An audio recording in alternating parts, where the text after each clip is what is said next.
Bang! It's the Bennington Show on a Thursday. I'm Ron Bennington. There's Gail Bennington. Yo. And I'm Ron Bennington, the Seeker, our personal friends, the Who.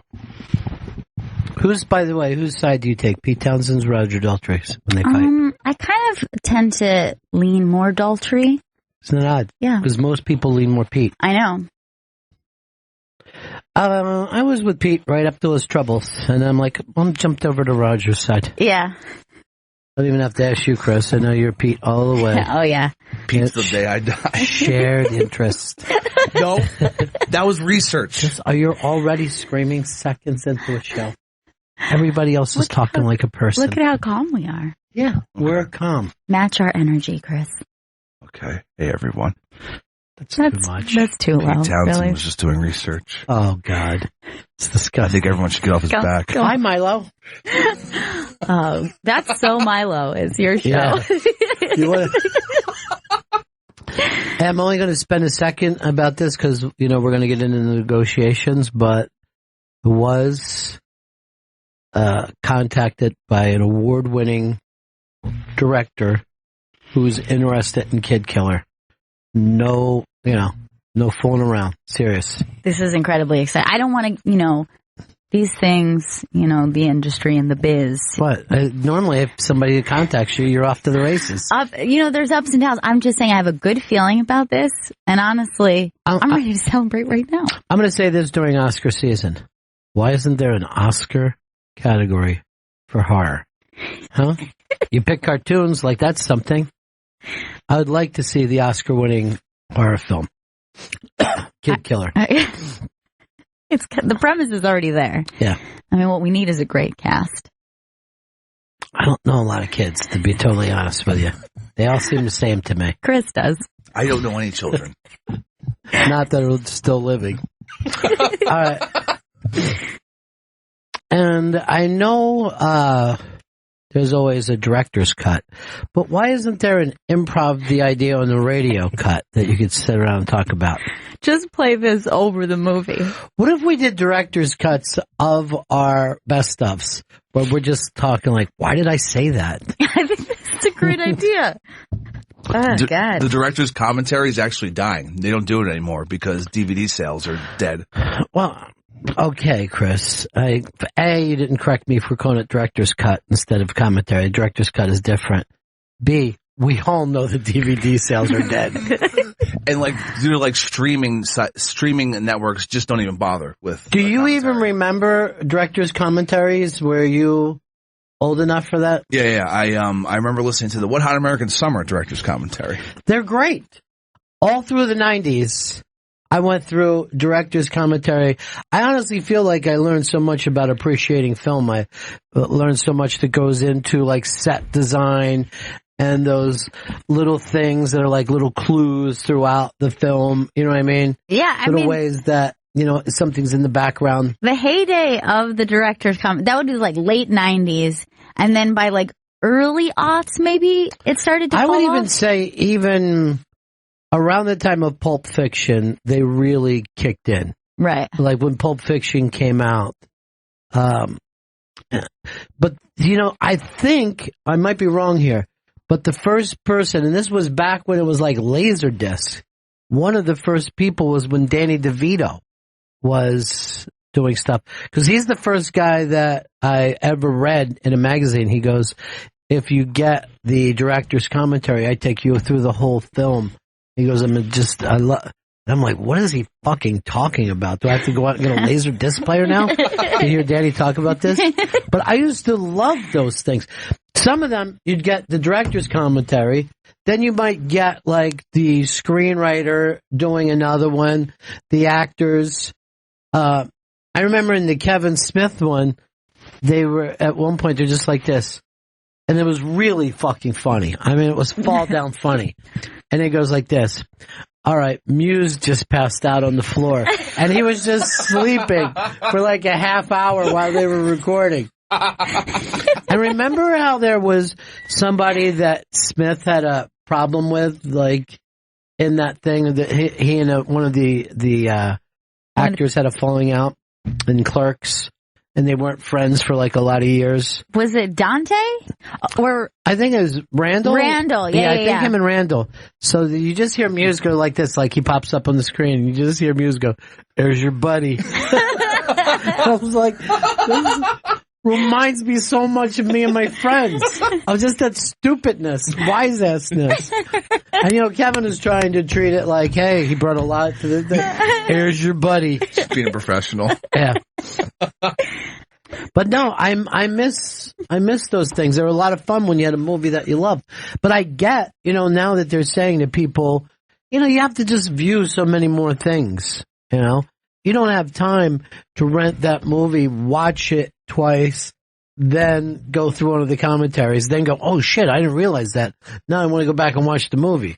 I watched Moonlight last night. Yeah. Did you like it? I did like it. Yeah. I think, but what it really reminded me is like a type of movie that doesn't exist. Like it really reminds you of like a mid-90s independent, but even more so like a French independent. Like it doesn't even seem like it should be an American movie. It's just kind of pretty sparse dialogue, but when there is dialogue, it's quite poetic. I watched La La Land. Did you La La love it? I'll say this. La La Land? Nah, man. Ouch. That's my review. That is harsh. Get. I also watched Fences. What did you think of Fences? I wish somebody would make some fences around this film. No, I think that you're going to like it because it's a play it's literally a play. Like, I think there's like 2 sets, backyard. Yeah, that sounds like that's up my alley. I'm going to end up liking that. And it's all talking. It's like, how they say show, action, don't tell? It's just straight tell. Remember that time? And there's like, something bugged me. All right, so here's the thing. Denzel is kind of an older guy who works on a trash truck. Mm-hmm. But he had played in the Negro League baseball, right?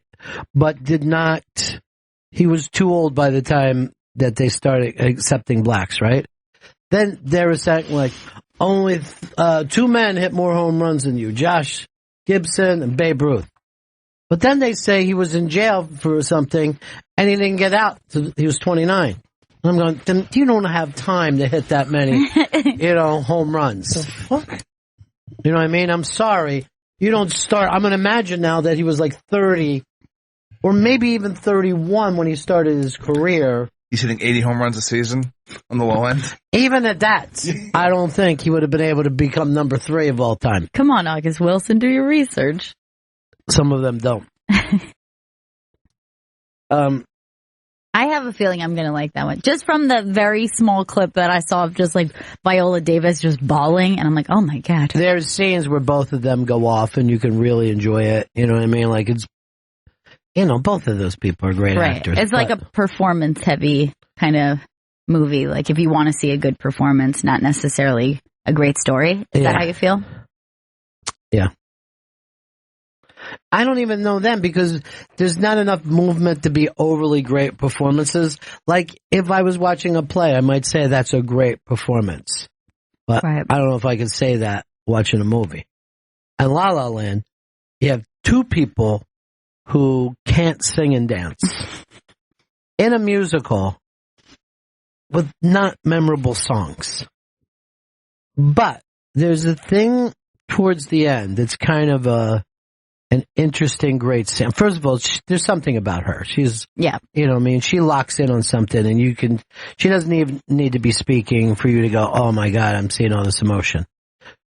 And a friend of mine has said to me before that their theory was if something good happens at the end of a movie, and I don't mean feel good, but something that's just kind of powerful during the end of a movie, people will leave there saying it was a good movie despite what happened the rest of the time. Much like you say about a football game. If the last few minutes are really exciting. Everybody says it's great, but it's not necessarily true. That's a really good example that I came up with. I didn't remember.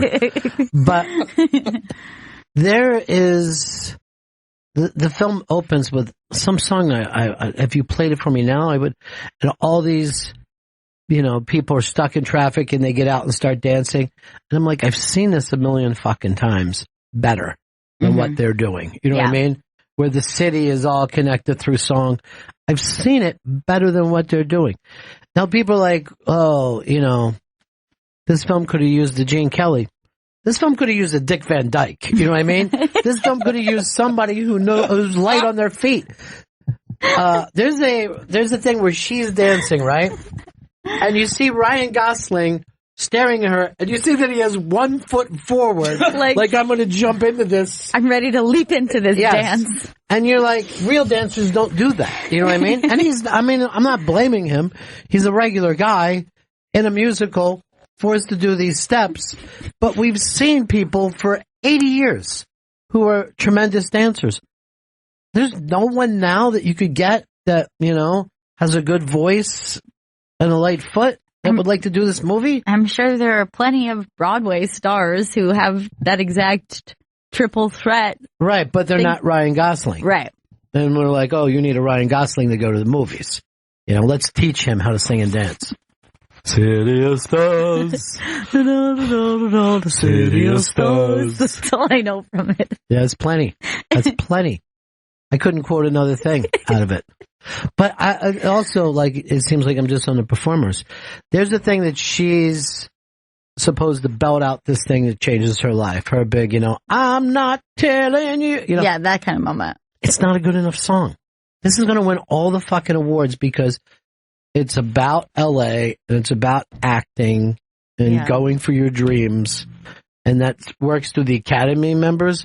But I really think that this is less entertaining than Kid Killer. I know it is, and I haven't even seen it. Right. Kid Killer, all these kids are going to be stuck in a traffic jam and then murdered. I mean, you've heard the pitch for Kid Killer. What would the pitch for La La Land be? You know what I mean? If you go pitch for pitch, Kid Killer has it.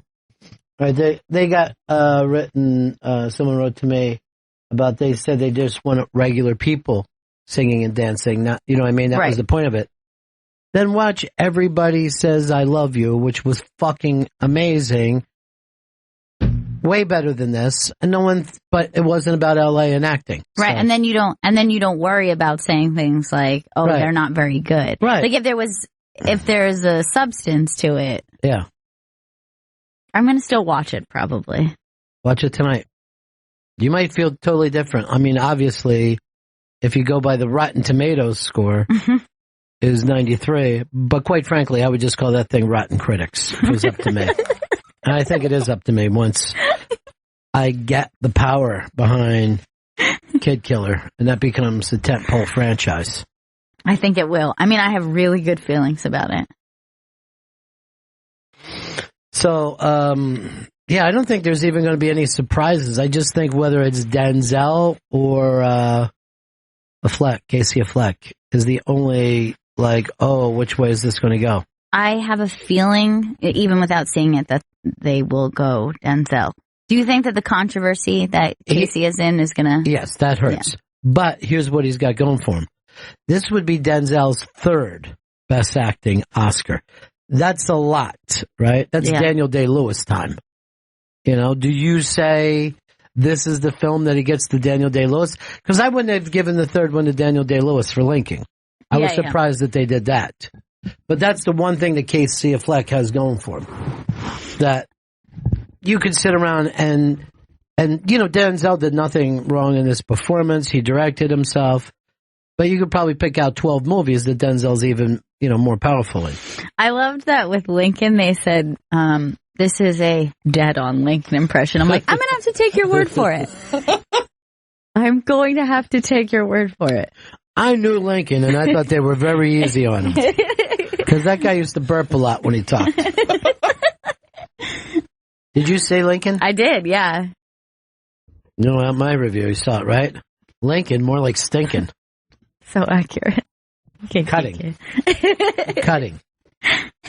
So this all started because, Chris, you miss director's commentary, or you just wanted to announce that DVDs were done? It's dead. Netflix, Why can't they stream it though?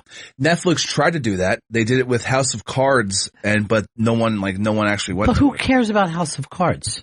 Like if there was a director's commentary on Friends, I'm not going to watch it either. This time we thought we'd put Chandler into a turkey head. Oh wow! Actually, I think that was Joey. Yeah. There's your buddy. Now, I know that this is not going to be a surprise to you, but I'm going to tell you this anyway because it just drives me so nuts. So yesterday after the show, I'm talking to Chris and I'm saying to everyone, I did enjoy Arrival. Despite Paul Morrissey's upset about the budget, yeah. I was like, First of all, Paul Morrissey was hilarious, but just like, I just wanted him to go. The money? Yeah, like, I was just letting him go because it didn't dawn on me. But he's right; there wasn't a lot of. But that right. But okay. I stopped you. So I'm saying to them, despite what Paul Morrissey said, I think you guys should see it because I don't know if I'm crazy, but I thought it was really fantastic. And Chris is like, yeah, I don't think I would be into it. I'm like, why? And he's like, well, I already read all the spoilers and I read the whole plot. Maybe I'll see it. And I'm like, well, what is the point? Why do you do that, dude? Why does he do that to himself? I don't know, but I will see it. Like it doesn't ruin the Yes, movie it does. It does. It ruins the movie experience. There was not for me. Yes, it does. No, it does. I'll still watch it. It doesn't mean you're not going to have the same reaction since you know what the big swerve is. Yes. That means it ruins it. The fact that you don't care that it ruins it. Yeah. But what makes you want to read a fucking Wikipedia about it? I don't know. I just like, I'll read what the swerve is, and if I feel like I'm going to like the swerve, then I'll go watch the movie. That doesn't make any sense. And here's why. Okay, so you say it doesn't ruin it, and I understand you think that it doesn't. But you are going to be thinking about that the entire movie, from the beginning, middle, all the way through the end. And you'll be informed by this, where anybody who doesn't know that is just going to take the information as it comes. It's going to be an entirely different experience. Better experience. Thus now, ruining the movie for yourself. This is what I would have considered to be your kind of sci-fi, because you go old school science fiction, where it was about thinking like, how does this affect humans, Yeah. And this, obviously, aliens showing up. I know I don't want aliens to be here, but I do want to see them show up. Like, I do want to be in that crowd moment where we're all looking at the sky. I've seen it so many times. It just arrives. Just like the newsman. There are now over 12 different cities. Oh my God! The president just killed himself. What? No! We need him. Yeah. He's got to talk to them. Half Astronaut is very excited that Gail is coming to Austin. And, wait, I already lost the tweet. You can't touch this fucking computer. I think he's putting together a list of restaurants that you would like to go to. Oh, that's awesome. I'm looking forward to it. Well, you can only look forward. I could just not look at all, I guess. I'm not looking at it. Hold on. He writes, yippee, Gail Land is coming to Austin, Texas with Bennington Show. I starting a list of restaurants I think she will like. Join in. Hashtag a Gail has to eat. Now, you hung out with Half Astronaut. You had a wonderful time. Oh, hell yeah. I hung out with Half Astronaut, his wife, and Rustin, the Draft House Kid at South by Southwest. Rustin lives in L.A. the last time I heard City of Lights. Yeah. By the way, I think Rustin would have been better in this movie. Oh, I remember your trip because I thought Half Astronaut had a gorgeous wife. Yes, he is. He's a lucky man. Tomorrow, I guess we can announce tickets for 101? Yes. Yes. Yes. You keep saying yes. And I just got an email from Don about how many tickets. Tibbs. Write it down for me. Okay. Ba, ba, ba, ba, ba. And I guess that's when we'll say we're going to pick 2 judges that have done the show before. Yes. And then we'll find another one that we wouldn't normally get in New York. And that's our plan right now. And I'm going to do a couple unmasked when I'm down there. And I don't know them yet because Moon Tower's helping to put it together.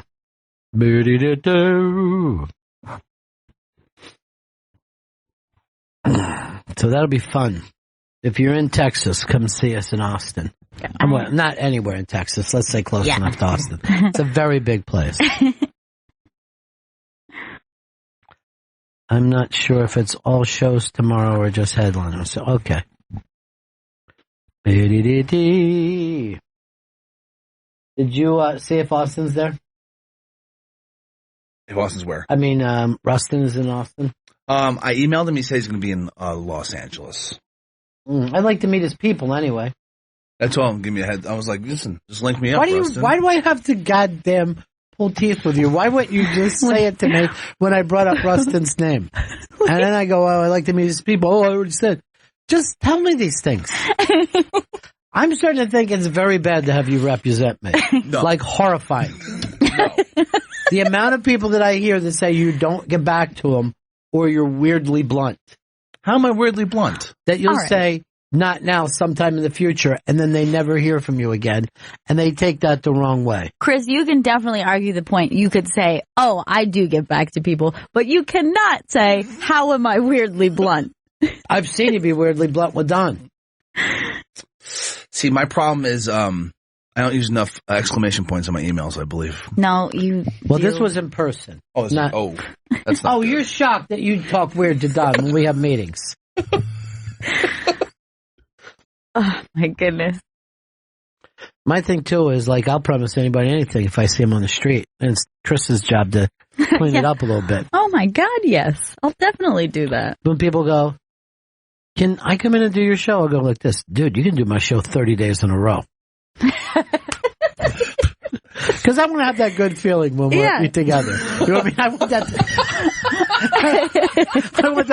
I want that to be great for both of us. I want to have this person booked for 30 days in a row. What are you talking about? Are you nuts? You're killing me, Chris.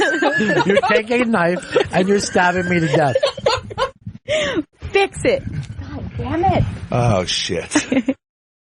All right. Adam wrote this. La La Land, more like poo-poo, pee-pee. That's good. That's really fucking good. That should be on Variety. City of Lights. This is a bad song called City of Lights. Why do you guys argue with Chris? He's an idiot who isn't going to get any better. Jesus Christ. I just fucking enjoy it. It's my favorite thing. I mean, didn't I preface the story with, I'm not surprised that this happened, but I just want you to know it's a continuing thing where I continue to be annoyed by the fact that he does this. Don't you know that I can't tell Chris that I love him, so I have to say all these other things? That's why I punch him and choke him. Thank you, Ron. Oh, you're just so chokeable is the thing. Yeah. I don't know. You'll have to use a belt. I'm not going to be able to do it with your hands. It's a thick neck. Oh, it is thick neck. Hey, Mark. Mark, what's up? What's up, Bennington? Yeah, I'm just I'm brainstorming the kid killer because it doesn't go away, and I can't stop thinking about it. So I'm just thinking this is an opening that would make it tough to ignore come Oscar season. So you just you have two kids in a two-shot, like in a school, like a preschool, and it's real tight, so you can't really see what's going on around them, and you're kind of setting it up so that one looks like the protagonist, and you're getting bullied, and just, you're starting to think in the audience, this is probably going to be the kid killer for sure. Like, this is going to be the kid that's going to kill everybody. And then just real quick, jump cut to a real wide shot. You just see this, the kid killer from all along just kind of walks in real casually, doesn't say much, stabs them each once right in the chest, and just walks through. And then, bullwhip or mariachi band and the Pulp Fiction wipe and, run the credits. Well, first of all, Mark, I love you for doing this, but second, you're overthinking this. You put more thought into this than needs to be. I'm looking at this picture of Chris when he was South by Southwest. Look how young he looks. And now it also looks like you're hanging out with a baby, Austin. Oh, my gosh. Jesus Christ. You look so young. Fresh face. What happened last 5 years? I know. Was that only 5 years ago? I think so, yeah. You should be horrified. I'm ravaged. Where are you guys? That was at a bar like in like downtown Austin. I can't remember the bar's name. This is fucking packed too. Yeah. You're wearing your stupid fucking thing around your neck. Yeah, it's my pass, Ron. I got me. Actually, Half Astronaut supplied that pass for me. It was awesome. Half Astronaut's the man. What's his wife name? Quarter Astronaut? I think they call her Eighth. That's good. Or Eight Ball. Oh, jeez. So none of that's true? I think it's all true.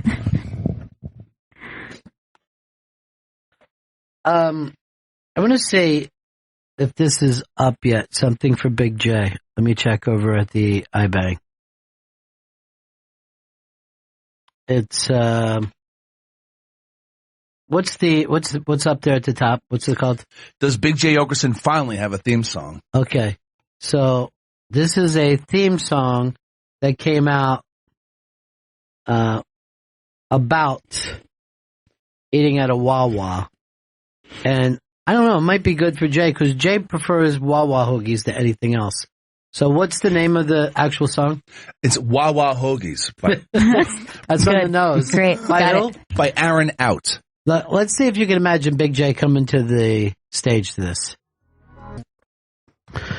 Well, first of all, it's an unbelievable song, although they do have the history of the thing messed up a little bit, but it's a nice song. It's a wonderful song. And I like the shorty with the shorty is the best line.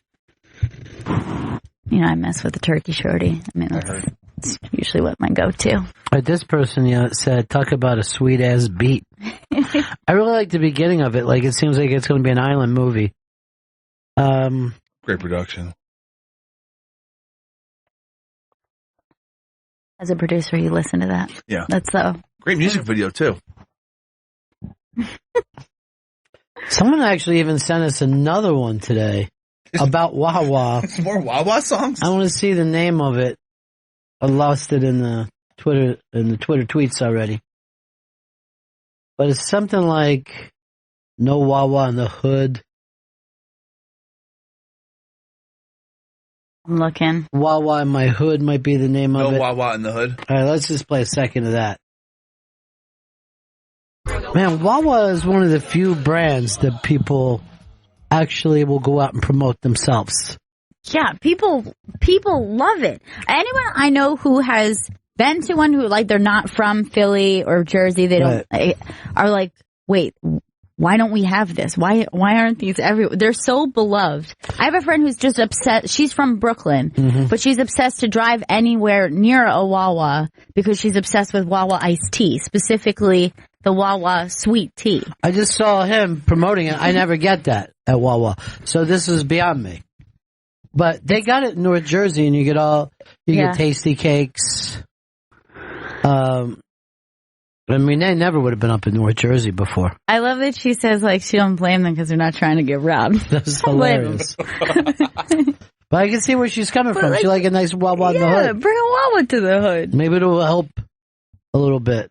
I'm trying to think, what is that big supermarket chain that people love? Wegmans? People will talk about Wegmans like they were talking about America. And I was like, I was the same way. And then I lived near a Wegmans, and I just started talking about Wegmans with people. Really? I'm like, they had a cheese aisle that's out of this world. Oh, it's insane. They have an Olive Bar that's just like the length of the whole supermarket. It's like the biggest Olive Bar thing that you've ever seen in your life. It's crazy. How big It's is the really store? good. It's giant. But it's giant and like delicious. Like they don't sell any shit that isn't delicious. This was like good quality, but Yeah. Like you can get a slice of pizza or a fucking sandwich that is good while you're walking around. Like the prepared foods do not seem like supermarket quality. No. Prepared foods. It's like great butchers, great seafood, everything. And like, believe me, Chris, I see the way your head is cocked. Yeah. I used to be you at one time. Okay? I know. That's why I'm not going to run you down. I'm just going to be like, I understand. you're saying it's better than Key Food over in Astoria. There's at least 3 of those. People love Trader Joe's too. There's some people that just fucking are obsessed with It's a whole different world. Really? It's a whole different world. Yeah. Like that. Trader Joe's is pretty annoying in there. There's a piece up on the iBank today. Did Anthony Bourdain ruin New York? Because apparently it was his idea to push for more trucks. Yes. And I'm agreeing with the writer that these fucking trucks in New York aren't good. Now I hear LA has good trucks. I hear Austin has good trucks. There's no good food in the trucks. I don't know. I've had really good food truck food. Go out and eat it today. Go out and eat the people that are here today. All right. I mean, there's 8,000 trucks in the city, so I'm sure there's some good trucks. Yeah. I'm saying your percentages are low. Because there was a time that I was working in the West Village, like far, far west, and there was like no restaurants or anything to get for lunch for like 2 avenue blocks.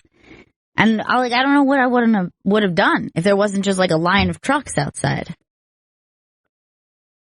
Ryan, Tallahassee. Hey, Ron. Hello, Bennington. Love the show. I just happened to move to Tallahassee. Down in Tampa Bay now, they're exploding with Wawas there, all over the place. I know, and Gail's aunt didn't like it. She's like, she went and tried one. She wasn't crazy about it. Yeah. I go, where you get a sandwich at? She goes, Jersey Mike's. I'm like, what the fuck are you talking about? I can't even be in a phone conversation with you. I just slammed the phone down. It's a landline? But no, that's why I fucked up. It cracked my screen. I still felt like I wanted that thing. I was slamming it down. There's no angrily hanging up anymore. And I just started kicking over a phone booth. Like I found out that Joe Pesci died. Motherfucker. When I was in Austin, I went to some good food trucks, but the food trucks were like, they were in one place. It was just like an encampment of food trucks. They weren't like rolling around the city. Yeah. Yeah. So in other words, they can have like a grill on the outside of that truck. Yeah, and there's like a seating. barbecue. Yeah, that's a whole different situation. That's not street food. That's like we're not paying as much for our restaurant. Right. Like my favorite truck was Calexico, but now they have moved into the brick and mortar, if you will. So did the halal guys. They moved into having their own brick and mortar. I'm always laughing like, how do you fucking get to pull a truck up in front of someone's restaurant and start selling food? If I'm paying Manhattan prices, I'd come out of there with a goddamn machine gun. There's like 4 trucks in front of an expensive restaurant downstairs. By the way, I don't know whether you guys saw this on the iBang. It's a really cute picture of a miniature horse stuck in a high chair. I'm like, oh man, that's adorable. And then later, I found out that a lot of people are like, don't you realize this is abuse to a horse? And I go, well, I didn't realize it. Now that I think about it, yeah, I don't think a horse wants to be stuck in a high chair. Adorable. But that might not be good for his spine. Oh, they're feeding him though. He does look so good. I wish I didn't know that this wasn't good for him. Because he looks so cute. Why can't they do this with a big horse and a big high chair? Look at how he's happy. I think he likes it. He likes it until his spine doesn't work anymore. Wow, that doesn't look real. He almost looks like a Muppet in that thing. Yeah, I know. Which you think was cute, but again, people who know horses say like this is one of the worst. Like you can't bend a horse like that. Well, yeah, starts to fuck up. Eric, West Virginia. Hey, Ronnie. Hey, we moved up to Maryland from North Carolina, and my daughter, as a teenager, she'll actually go grocery shopping with me at Wegmans because she wants to get lunch there. Yeah. She'll say, are we going to Wegmans? Yeah. I would do the same thing. There was a Wegmans near me, and I would just go over for lunch or use it as takeout. It was fucking great. Yeah. Who would think? Often in your neighborhood, we would do that. Like, eat in a grocery store. And initially, I was weird. Like, that sounds weird. I'm not sure if I'm going to be into that. And the first time I walked into that place, I was like, this is fucking heaven. Yeah.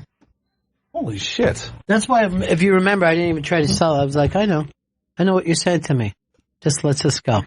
Because I want the person to learn for themselves. I want Wegmans to speak for itself. Yeah. I'm not like Chris, like, oh, let me find out all those swerves on Wikipedia. Yeah, you didn't see me looking up all the olives in the olive bar. There was a wine store in there that was amazing. It was amazing. I'm like going through, I was looking for a wine for a friend.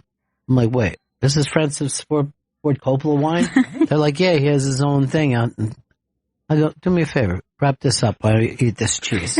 I'm going to have some of the cheese here, some of the cheese I'm taking to the party. I was like 3.5 hours in a Wegmans. Like, people come over and compliment people that are working there. They're like, you ended up doing something with your life, working at Wegmans. I'm not even kidding. This seems cult-like. You know what? I guess you could say it's cult-like, but at least it delivers. You know what I mean? Scientology didn't deliver for me. You didn't get clear? I was clear when I walked into that fucker. That's the problem. Holy shit. I didn't have anything they could take out. That's like some Elron stuff. Well, what's my name, bro? Ron? Mm-hmm. Oh, and what would they call me in Mexico? El Ron. Thank you.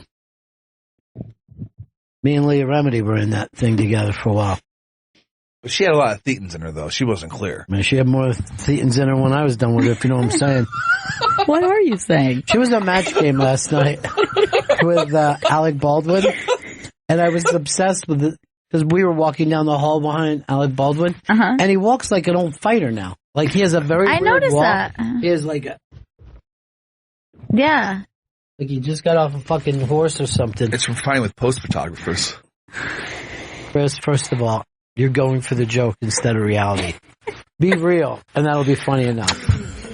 He did have some fights with posts, but what happened is that when he was, and this is true about Alec Baldwin, when he was a miniature pony, they used to put him in a high chair all day. Okay, so that now his did back's it. killing him. Oh my God. I think doing yoga with that young wife of his fucking hurts his back. But I was watching him on Match Game last night just to see if I could see the weird walk, and he does. You know what I mean? He does. He walks around like he's an old offensive lineman. Yeah, I noticed that walking up. It was like looking like it was a little rough on him. He's a big dude. I didn't realize how tall he was. He's He's tall. not as big as you think, though. I mean, he's not bigger than you. He isn't? 'Cause I saw him from afar. Far? Afar. I would say, like that? let's say 18 feet. Oh, speaking of which, everybody's been busting Vito's balls on line too. I want to find this this headline that he had that people were fucking with him about. I haven't even seen Vito today. Is he still around? Yeah, I'm here. You still in the fucking game, son? He just came out of the darkness. He was like really in the shadows just now. All right, this is what they're busting. Are you even aware of this? No, I had no idea about this. Yeah, because you don't do any fucking follow-up. You don't know your own job. So he puts up this headline. Boxer finds troll in real life. Deals with him accordingly. Okay, hold on. So boxer finds troll in real life. Deals with him accordingly. So people are asking, do you know what word you wanted to use when you wrote accordingly? Yeah, like he dealt with it his own way. He dealt with it. Is that accordingly. what it means? To me, I would say yes. Let me see what some of the things that they're saying. But normally you don't even hear that fucking word. Well, first of all, it's a strange headline altogether. Oh yeah. But all his shit normally is. Like people write, he thinks it's okay to beat down on someone because of what they wrote about. So you're agreeing with the assault. Yeah, I think you got some internet trolls out there. You should go and fuck them up. So what this are you is basing this on? You don't even fight. Show them who's the But real is this tough an guy. People are internet troll trolling or you right now and you're not doing anything about it. But is this an internet troll or in real life? I don't know which. He's just He found an internet troll and beat him up. Yeah. And then after this boxer beat that guy up, the guy he beat up went on his Facebook page and posted, I'd rather have a video of someone beating me up than a video of someone seeing me take a dick up my ass any day. All right. Anyway, let's see what else is up there. Still, a lot of people checking in, and I believe the iBang is the only place that wrote up the Patrice write-up, but Jeffrey was the one who wrote that up, and there was just a lot of fucking funny shit in there. Pete Davidson came out and either stole fucking Voss's hat. You know how he likes to wear that hat right now? He really... I know a lot of people bust his balls about it. I think he looks very good in that hat. But then apparently Voss, Davidson was wearing a pink sweater. You know, Pete's dad died in 9/11 and all that. And he talks about it on stage. And Voss said to him, if your dad saw you wearing that shirt, saw you wearing that sweater, he'd dive into another fire. Gosh. When I read that, I laughed for like 8 minutes. And then Keith Robinson came out. We talked about him yesterday about how much he just crushes, and he has a stroke. And at the end of the show, Voss brought everybody out, and Keith had already left, probably to do another gig. And he said Keith had to be home by the stroke of 11.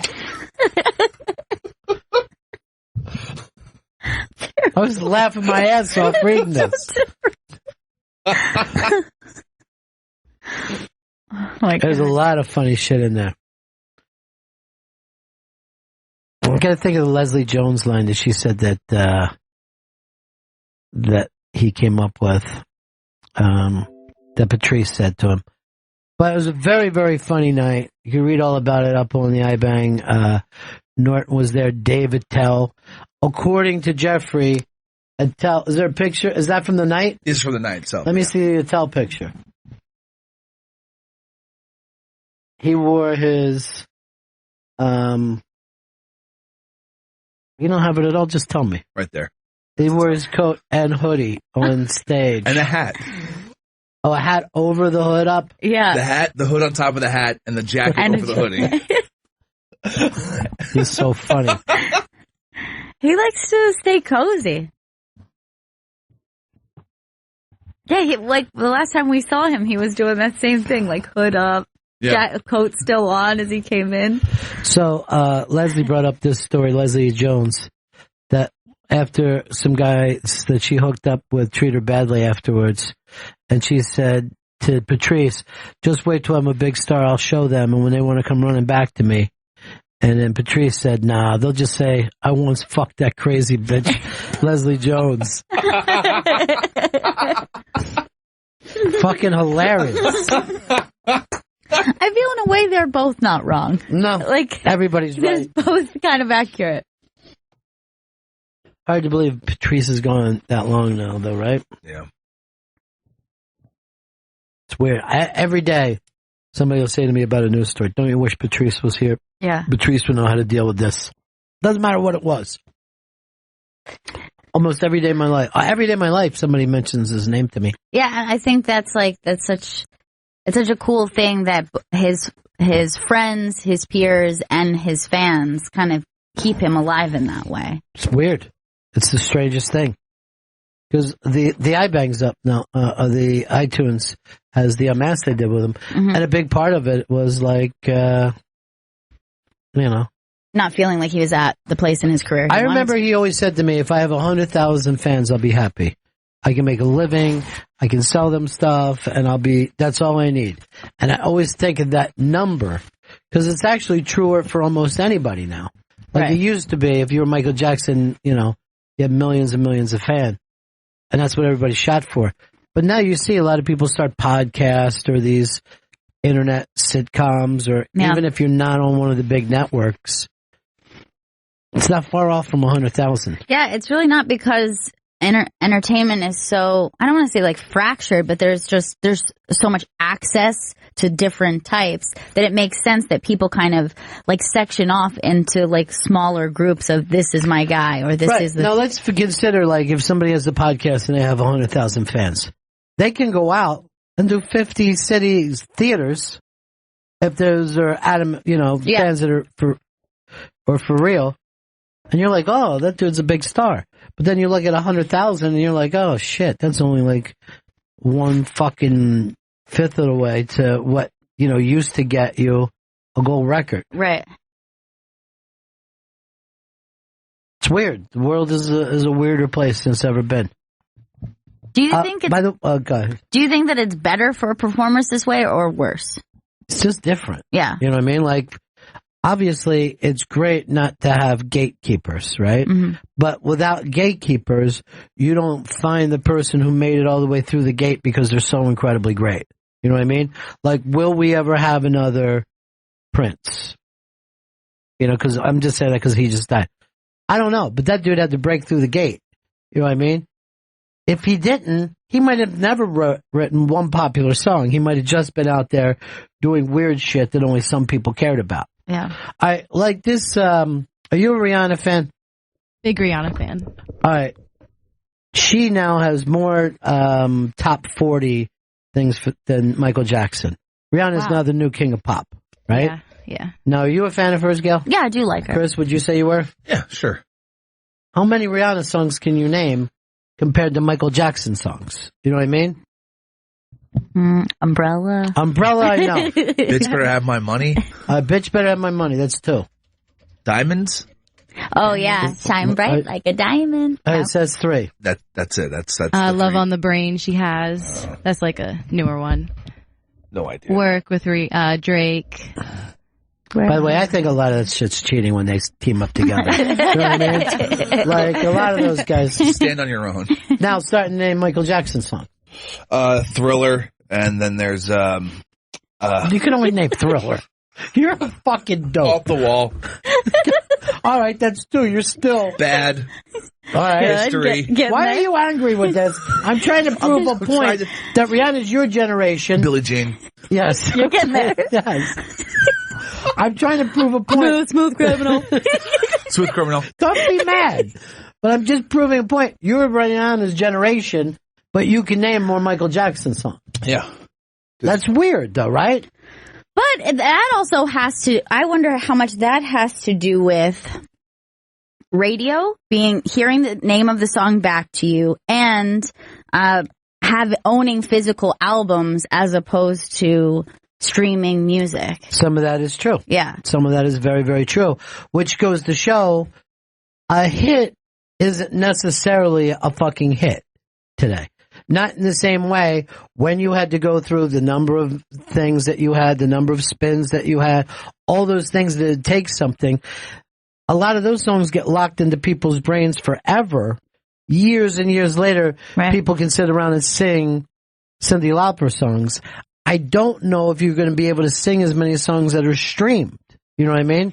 Because they kind of come and go faster. Right. So there'll be more just like, oh, I know that song, or there'll be some sort of recognition, but it's not going to be like, oh, I knew every word of that song. And that song meant this because of this. That's what I'm saying. Yeah. Now, again, it doesn't mean that one side is right and one side is wrong. It's just different. But you can't, there's not a human being that will say that Rihanna has nearly as big as Michael Jackson. Is she big? Very. Yeah. But Michael Jackson big? It's hard to imagine her that just doesn't happen. Yeah. Elvis big? Beatles big? No, we don't have that kind of indentation these days. And even though, what has she been putting music out, like pop music out for 10 years maybe? It seems like that's also something like you can't really reach or understand how she's going to be no matter what the numbers say, because you need more time to develop as maintaining a pop icon status too. Beatles were only together their hits were only 6 years. Right. All together. And people were still listening to those songs very heavily 10 years later, 20 years later, 30 years later. I don't know whether we'll have that kind of thing again. I don't know if the way the world is, it'll exist this way. And maybe it's because things only have the weight what you can carry, like you brought up. Right. The fact that you could physically hold on to that and go out of your way to say, hey, I want this. Not I'm just streaming it. My favorite Rihanna hit easily was Chris Brown. Okay. That is a joke. I do not in any way condone. Don't turn me into the next Milo. Yeah. You don't think that he handled it accordingly. I don't want to fucking hear creator of Kid Killer comes out on the side of abusing women. That's going to ruin the movie. Now they tied Bill Maher into some old thing. Did you see that? That he said, like back in the 90s, that the kid who got molested by his female teacher was lucky. Oh, boy. Not going after him. By the way, though, they're still together. That kid that was... Yeah. Oh, really? It was like, I don't want to say, he was like an island kid, right? I think he was Filipino. No. You're a fucking racist for even trying that. Yeah. He's the same thing as The Rock. Where are The Rock's people from? Samoan. I think it was the Samoan kid. You yelled Filipino for no fucking apparent reason. I believed that dude was Filipino. Yes, you believe everybody's Filipino. I've been in a car with you. You're like, watch out for those Filipino motherfuckers.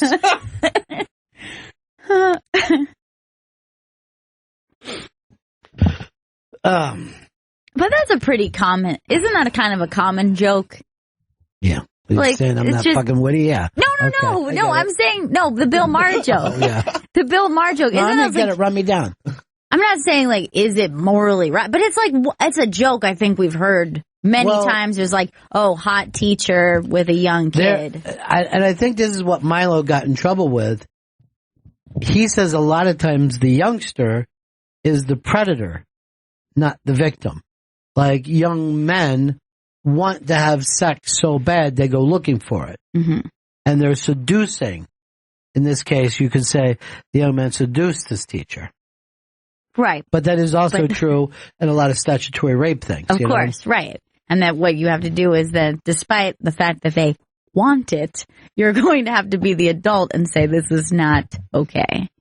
The term you're looking for is back off, jack off. Throw a little back off, jack off on the situation.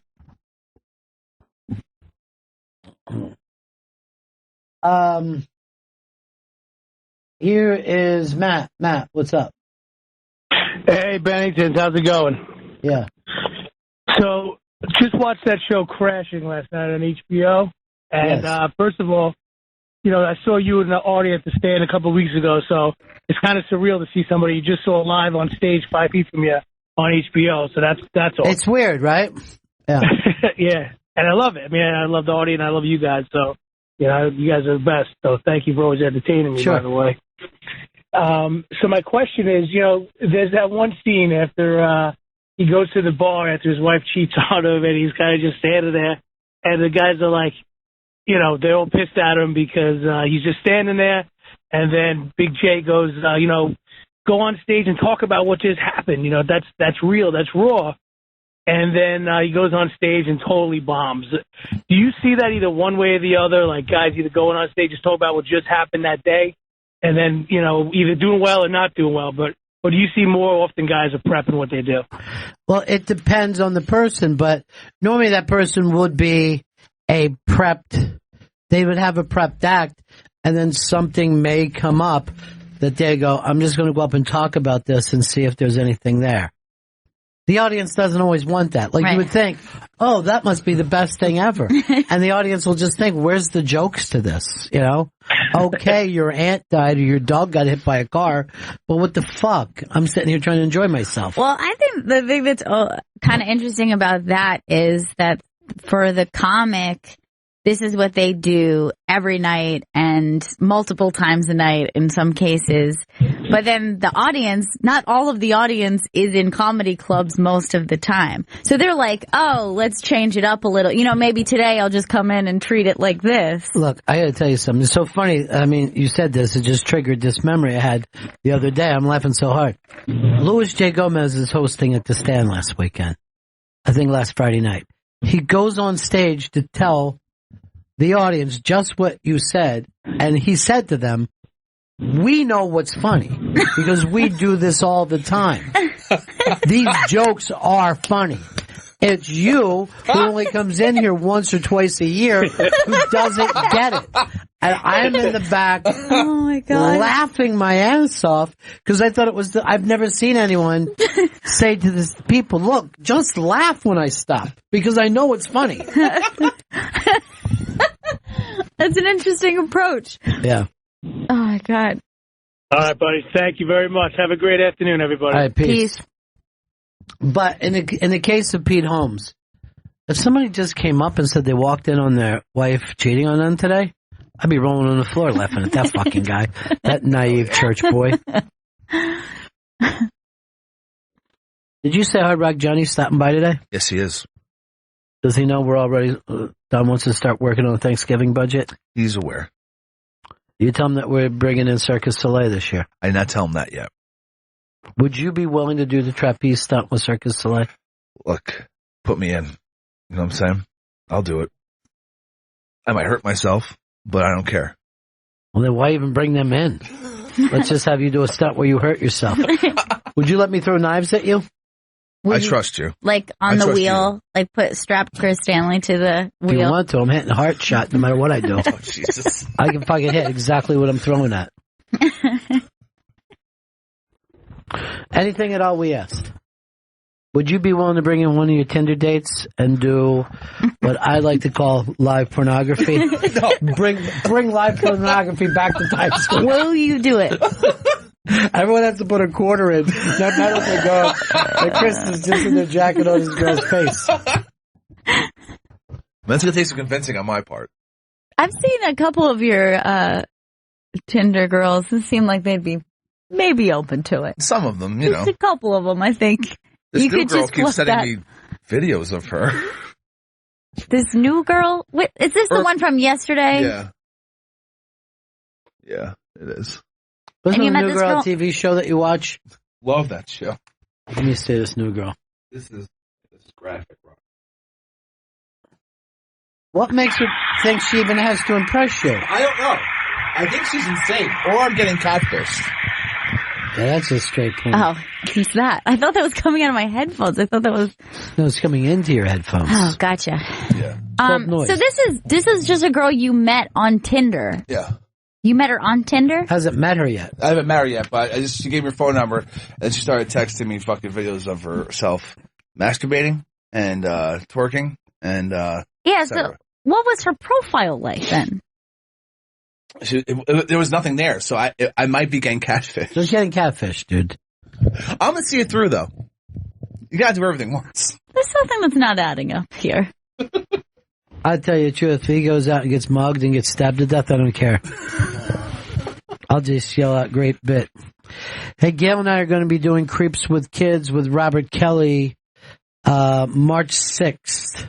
This is going to be a great one. Last time we did Creeps with Kids, it was so much fun. This is going to be great. I ever saw in my life. Me and you got to think of some stuff. Yes, we've got to do a little song and dance, maybe. Without Mike Fenoya. Well, should we do City of Stars? I don't think enough people have seen it.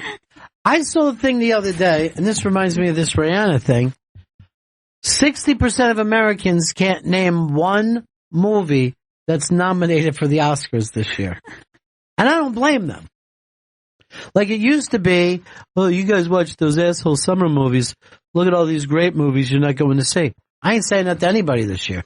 No, there's not. Other than Hell or High Water, I don't think I've recommended a small movie. One movie this year. Well, you kind of recommended Arrival. Oh, yeah, I guess I did. But that was a big movie, I think. Yeah. Despite what Paul Morrissey has to say. Paul Morrissey should just do a straight movie show. Because he's fucking hilarious talking about him. His concern for the budget was the funniest. It was the funniest like, shit. what did they spend that money on? Does he work at the studio? Another thing that Vito sends in all the time is Waffle House brawls. Like, Vito will always find out if there's a fight in a Waffle House or a Denny's. Where are you getting them from, Vito? Well, it used to be strictly a World Star hip-hop thing, but Waffle House brawl videos are making their way to YouTube now. Just straight YouTube? Yeah, straight YouTube Waffle House brawls. This one was employees. This wasn't even customers. That's fucking hilarious. This is great. By the way, I think when the guy who started World Star died, it seemed like it's like a little sadder now. Yeah, you know, I don't even yell World Star when I see a fight on the street. I go to and then I just stop. I've yelled out World Star without even taking my fucking phone out. I'll just walk just by. yelling it. World Star! Now, let me see this Waffle House fight. Oh my god. Man, he's in He's not even fighting the original guy.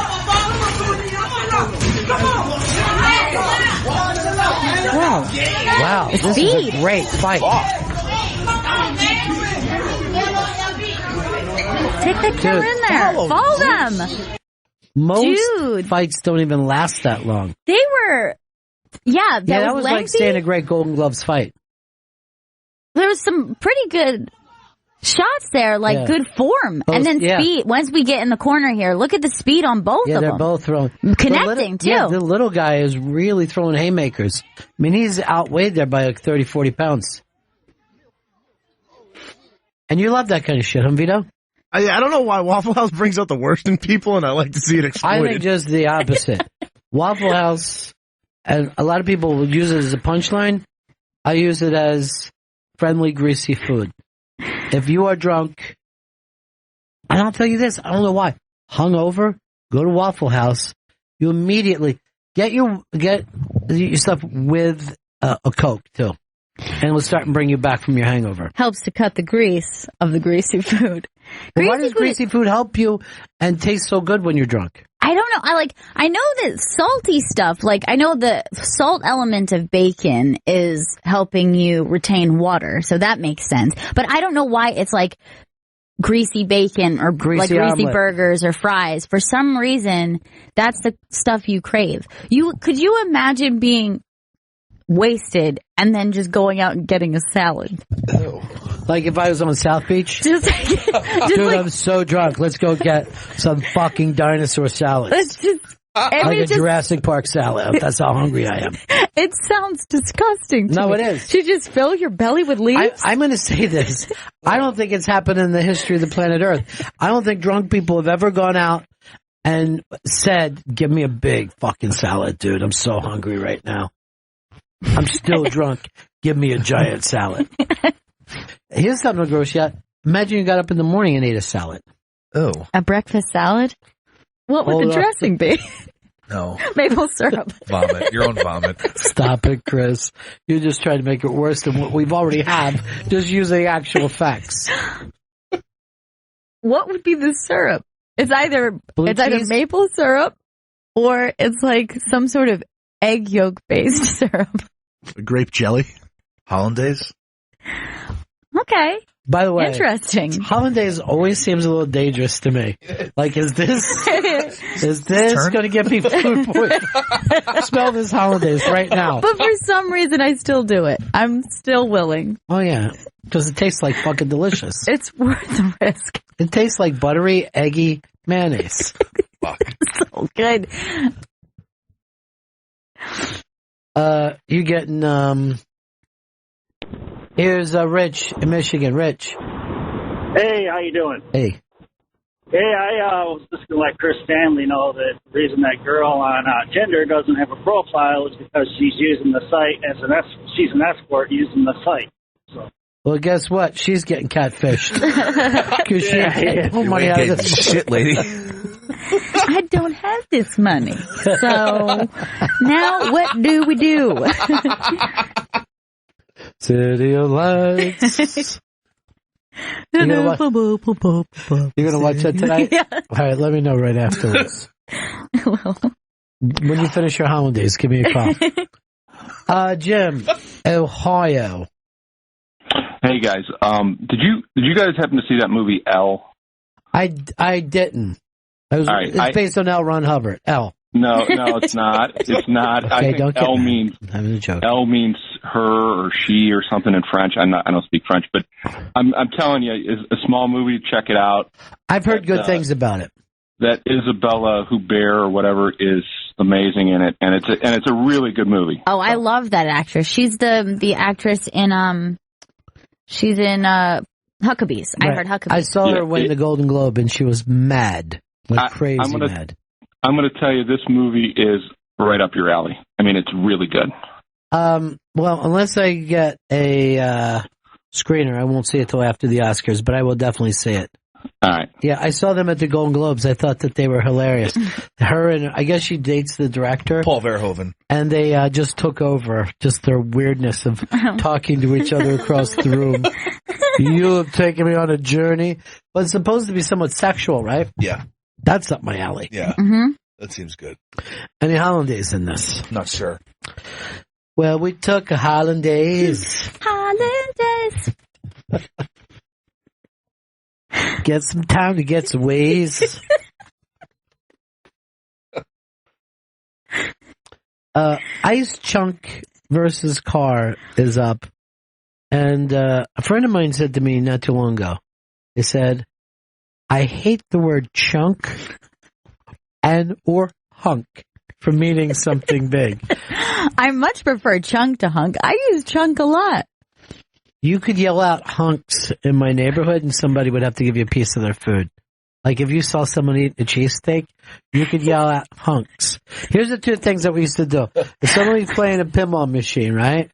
And you yelled out flips, they had to move over and let you play fucking the other flipper. So both of you together. It's not annoying when you're the one trying to get out and get some flips and some hunks for yourself. But you can say hunks and they have to give you a piece of their fucking cheesesteak. Which reminds me, I haven't heard of Flathead in forever.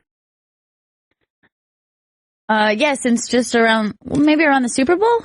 Yeah, since around Highlander. Flathead? Yeah. Was he involved with Highlander? He was dealing with Mitchell Walters' picks at times. Yeah. Then I always think if something happened to him, Mitchell will let me know. We lost another guy today. A guy that I had met many years ago, Alan Colmes. It used to be Hannity and Colmes. I don't know whether you younger people remember the Hannity and Colmes show, but it was a great show. Alan Colmes, Hannity was conservative, of course, and Alan Colmes was the liberal jobber, and it was his job to go in and give bad fucking advice and let Hannity just beat the shit with him, right? And Colmes, I mean, it was so apparent that liberals didn't like Colmes. You know what I mean? Right. They saw him as a guy who was a pretend liberal, which he swore that he wasn't, you know? But I remember one night Hannity was like, shut his mic off. Wouldn't even let him talk. And some people got very mad at it. I thought it was a hysterical fucking gimmick that they did. Because, the wrestling and carny background of that was just great to me. But I met Alan Colmes, believe it or not, one of the times that O&A were either suspended or fired at NEW, he came in and did the show for them. And I'm like, I don't think that this is going to please their audience at all. You know what I mean? I don't know how bringing a liberal jobber, but he was still doing radio, was off TV, and I let Gurion know today because I knew that he was in Gurion's book. And Gurion said, and because he had gotten started at that comedy club that Gurion wrote the book about, the one on the Upper East Side. Comic strip. What? The comic strip. I thought you said comic steak. I'm like, that sounds delicious. Hollandaise. We're both going for hollandaise. Yeah. But he said Colmes came in to do the interview, and he was wearing the old comic strip jacket from 1970s or 1980. You know what I mean? Mm-hmm. Like those old silver tour jackets. And he said that when he started to talk about getting started, that it was so rough for him and he did so poorly that he started crying as he was telling the story. Oh, shit. Oh, God. It's amazing to me what people walk through, to get that career.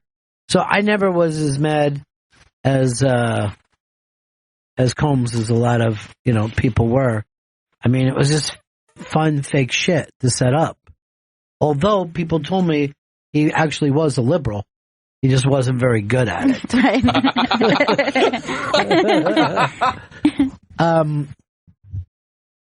But that's, it's only 66 years old. He was doing his radio show up until recently. And I think he had put out some tweets like, hey, I got some medical things I'm taking care of. So there are going to be some fill-ins. And then gone. Yeah, that's hard. I mean, he's a young guy. It's really heartbreaking. You can't tell anymore what's going to happen with anybody. I mean, you could tell me Chris is gone tomorrow. I'd be like I know it. I had a feeling. I wouldn't be surprised. I always say I would have a feeling with Chris because I've had a feeling for 8 years. But how many times have we not heard from him? Yeah. On a weekend, and then people start to worry. And then he doesn't understand the level of panic that I have. But he wouldn't care if any of his friends were dead. So why would he think that you would care? I really do. Perfectly fine. I see you here now, but I'm talking about the times in which you just go missing for 48 hours after the last time I see you, you're hammered drunk. And now that you're dating stabby girls from the internet, dude. I mean, all they're going to get from him is the rest of the fucking whiskey in the bottle, but for some people that might be enough. God. I don't think I'm gonna. If I meet this girl in real life, I'm definitely going to a hotel. I don't trust. I mean, because if it's a cat, you ain't going to pay No. for a hotel. That's it's not like gonna $60 in my neighborhood. There's a lot of hotels. You tell us every day about there's hotels in your neighborhood that you can't afford, and now you're coming up with 60. There are some motels. So let's say they're Why shitty motels. Why is that in quotes? Is it or is it not a motel? It is a Is motel. it a motor inn? It's a motor. Because that's the only difference between a hotel, motel, holiday inn. But then there are fancy Still, motels. by the way, Jen, I want you to look in it. It's still the best hip hop song of all time. No, if I actually had to pick, I don't know if they've ever gotten better than White Lines. I don't know if you That could song's a big possibly. thing. But if you even look at rock and roll, has anybody done better than Johnny Good? 40 Johnny B. Good? Or Great Balls of Fire? I mean, a lot of times if you're there first, country music's been around what? 100 years. Has anybody written any better songs than I'm So Lonesome I Can Cry? No, it's just into the glitzy sugar shaker town. But I mean, there's a lot to be said with whoever started it probably did it best. I'm going to write a book on that. Somebody wants to be my ghostwriter and do all the work. Chris, can you book someone for that? I will look into it. Ghostwriters. Yes. You know what? There's probably another 8 directors who want to do. What are you doing right now? I thought you wanted to hear White Lines. Why would I, Chris? I already brought it up. It's past. I'm going to turn that off. Well, you know what? I'm wrong. Maybe I do want to hear it. Shit. The Bennington Show on a Thursday. I'm just looking at this. This is from Ryan David.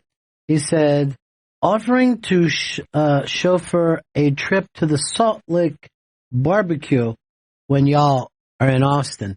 Now take a look at this place, Gail. It already look at this. Oh my God. That place is amazing. That is serious barbecue. Now, is that the one that actually runs out of food every day, Chris? And that's a different one. This one's out. Salt Lake is outside of Austin, but the place you're thinking about is in Austin. You went to this place? I went to that place. Yeah, Salt Lake. To Salt Lake. Yeah, and you loved it. It was fucking fantastic.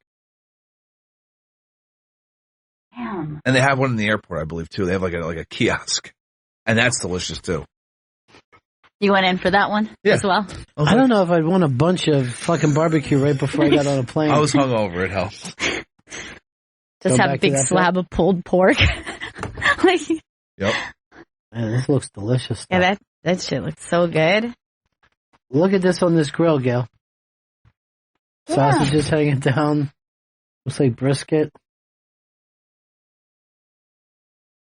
That looks incredible. Yeah, I'm looking forward to eating in Austin.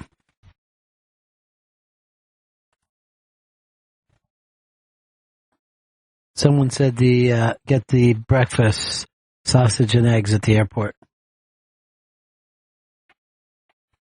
That sounds goddamn delicious, though. Looking forward to our trip to Moon Tower in Austin. I think we'll bring up tomorrow how you can get tickets. Matt said, wait, I think it was Matt. People are being very tough on you about your grinding dates. Why is that? I mean, I'm sharing, and people have to be mean. You're on Grindr. I'm not on Grindr. Matt also said, fuck a Wawa. When you're in Austin, check out Bucci's. Might be the same thing. Screaming Goat said, if a motor inn is good enough for Night Ranger, it's good enough for Chris. Then Christopher Begg said, not even going to mention Publix subs. Remember your roots. No fucking way would I eat a sandwich out of Publix. Publix subs? No. No. Publix like the. It's a supermarket. It's a supermarket. Yeah. I don't think that would. I mean, Jen, you're familiar with Publix. Did you ever eat a sub from? Actually, I kind of liked it. It used to be nice to my job. Jen. You don't even eat meat. When I used to. But I would also get the veggie, foot long at Subway. Horrific. Vegetables on bread? Yeah. with nothing else. Yeah, that's what they eat. You didn't know about that? You never heard of a veggie sub that people will eat? Yeah, I don't like that. Never at had all. a veggie delight from Subway? No, I haven't. There's no delight when it says veggie. When did you quit eating meat, Jen? Well, I started in like last September. So 2015 September. The last September was 2016. 2016 September. So not that much, like 6 months you haven't eaten meat. Yeah. Would you do this? Like if we put a piece of steak in a blender, would you shoot it up? No. I'm pretty good now. That's not eating meat. I do that all the time. When I need to get the protein directly into my blood system. And it helps. It's clogged in the heart, and that's so delicious. Exactly. Because like every once in a while, a little piece breaks off, and it just tastes so good. What do we need to talk about here today? I think that we need to talk about the fact that we have new neighbors on TRAPPIST-1. Yesterday, NASA said that they had teased this announcement that they had discovered, I believe it is 9 planets in a nearby solar system, 4 of which have all the makings to carry life as far as their distance from the sun and what they think their atmosphere. And this is a nearby solar system. Yes, I mean it's 39 light years away, That's but nothing. in the grand scheme of things, that's It's nothing. like a trip to Florida. Yeah, it's nothing. Now, I'm looking at this.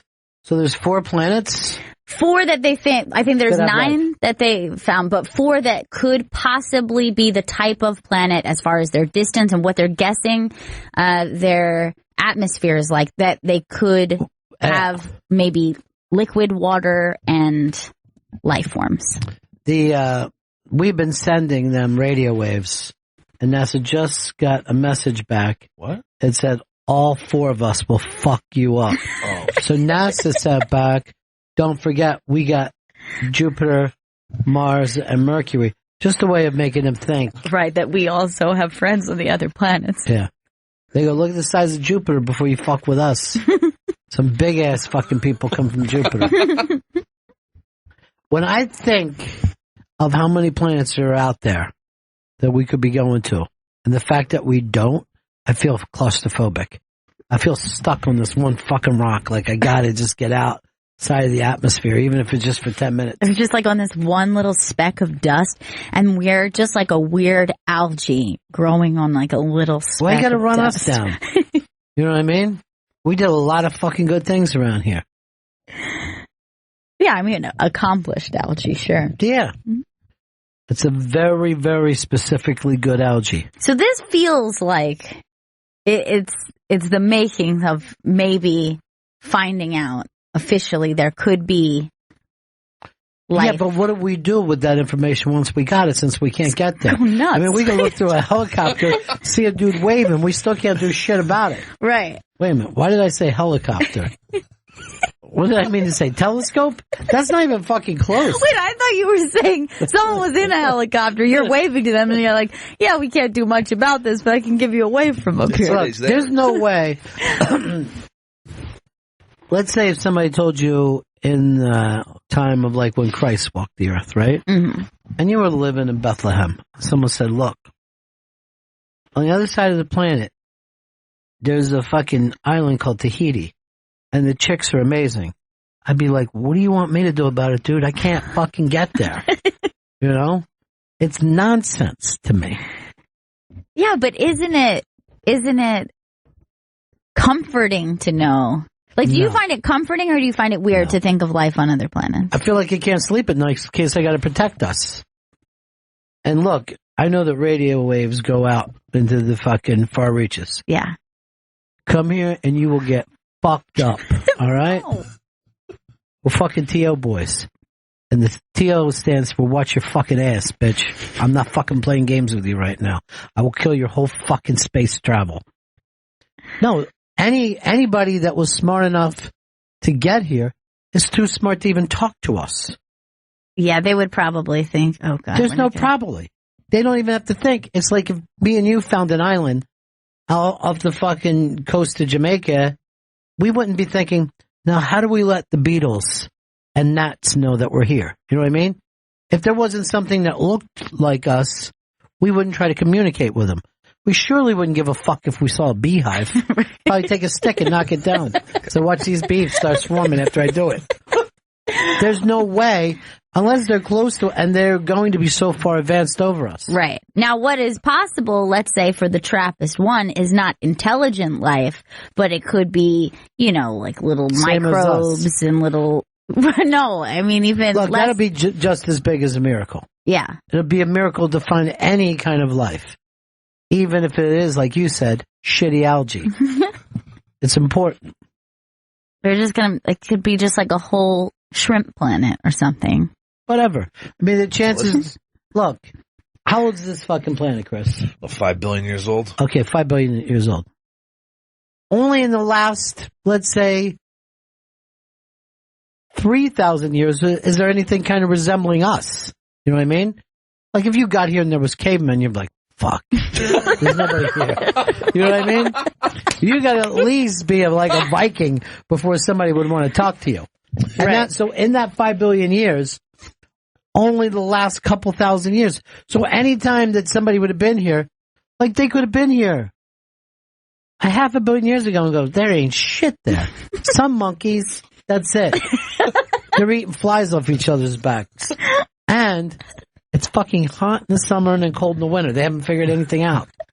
I'd be disappointed if we did find alien life and it was like alien cavemen. Where they were, it would be like, why? Why would you be disappointed? You wouldn't be disappointed. This is a shrimp plant. It would be a relief. Yeah, that would be better. It would be scary to be like, oh shit, there they are, and they're smart and they have weapons. This would be us taking a fucking machine gun and just wiping out 50 of them and say, that's for nothing. Okay? Why do you guys fuck with us and see what happens? I am a god. I think if we do find life on other planets, we would prefer to be the superior life form. Or else we're pets from that point on. We make great pets. Scott, Panic in Detroit, what's up? Hey guys, love the show. Was wondering if we do find that there's life on these other planets, we send a spacecraft out that way. Who should we put on the spacecraft to represent Earth? Who should we get rid of? Let's all agree, even if you voted for him, Trump is not the best guy at first. Yeah. You know what I mean? We've seen him call other countries. It can't be Trump. Right. No. We definitely need to send some kind of a scientist. We're getting like a Brian Greene type. All right. I mean, Neil deGrasse Tyson would be good. Arrival made me wake up to the idea of we need somebody who's like linguistics. Like I never really considered. I would be perfect for that. Yeah. I speak over one language. No, I speak exactly one language. Hopefully they speak English. If they're anything like us, they will be speaking English.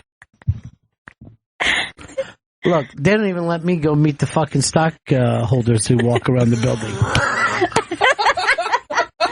They think that I would say the wrong thing there. I ain't doing it. I don't know. I guess we could send Joe Namath. Everybody loves Joe Namath. Yeah, just keep him off the booze. Oh my god, he didn't do so bad with the booze. He was cute. No, but I don't want him like making out with these aliens. That's up to him. That might be exactly what we do need, my friend. They're just like, is everyone as charming on your planet as Joe Namath? Does everybody have emerald green eyes? Hey, Randy, Philly. Yo, what's going on, everybody? We better be real careful if we find these other aliens. Why is that? Because they'll probably fuck us up real bad. Look, Randy, take all our shit. If you're fucking pussy for these aliens, you fucking hang back. I say day one, we fucking drop those pricks. Just right off the bat, as soon as they walk off the ship, we just kick them right in the nuts? Exactly. As soon as they say, take us to your, when they hit your, you fucking sneak that prick. And let them know. You're on the fucking west side right now. We ain't fucking playing games with you. And that's just rude to say, take me to your leader. It's like, you can deal with me. Dude, first of all, I'd be like this. First of all, dude, I don't have a fucking leader. All right? Is there elected government? Yes. That doesn't make him my leader. Matter of fact, they do what we tell him. Democracy, bro. Or else we vote them out. I don't know how you do things in fucking Stringtown where you're from. Doesn't act like they're just called Stringtown. It's cool. Yeah, it's disgusting, right? Like, was there strings everywhere? But if they get here, we gotta fucking fight them. And if we get to their planet, we gotta jump their asses too. Yeah, because we're using up all these resources real quick. We are almost done. Yeah, we need new resources. Hopefully they'll got what we need. Air, salt, butter, eggs, bread.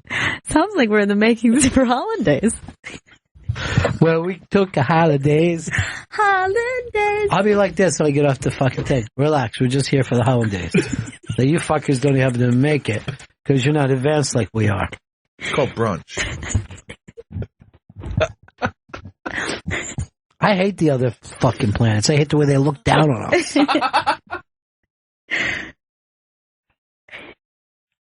I don't know what we're going to do with them. Tell you the truth. First thing we want to do is probably just challenge them to a basketball game.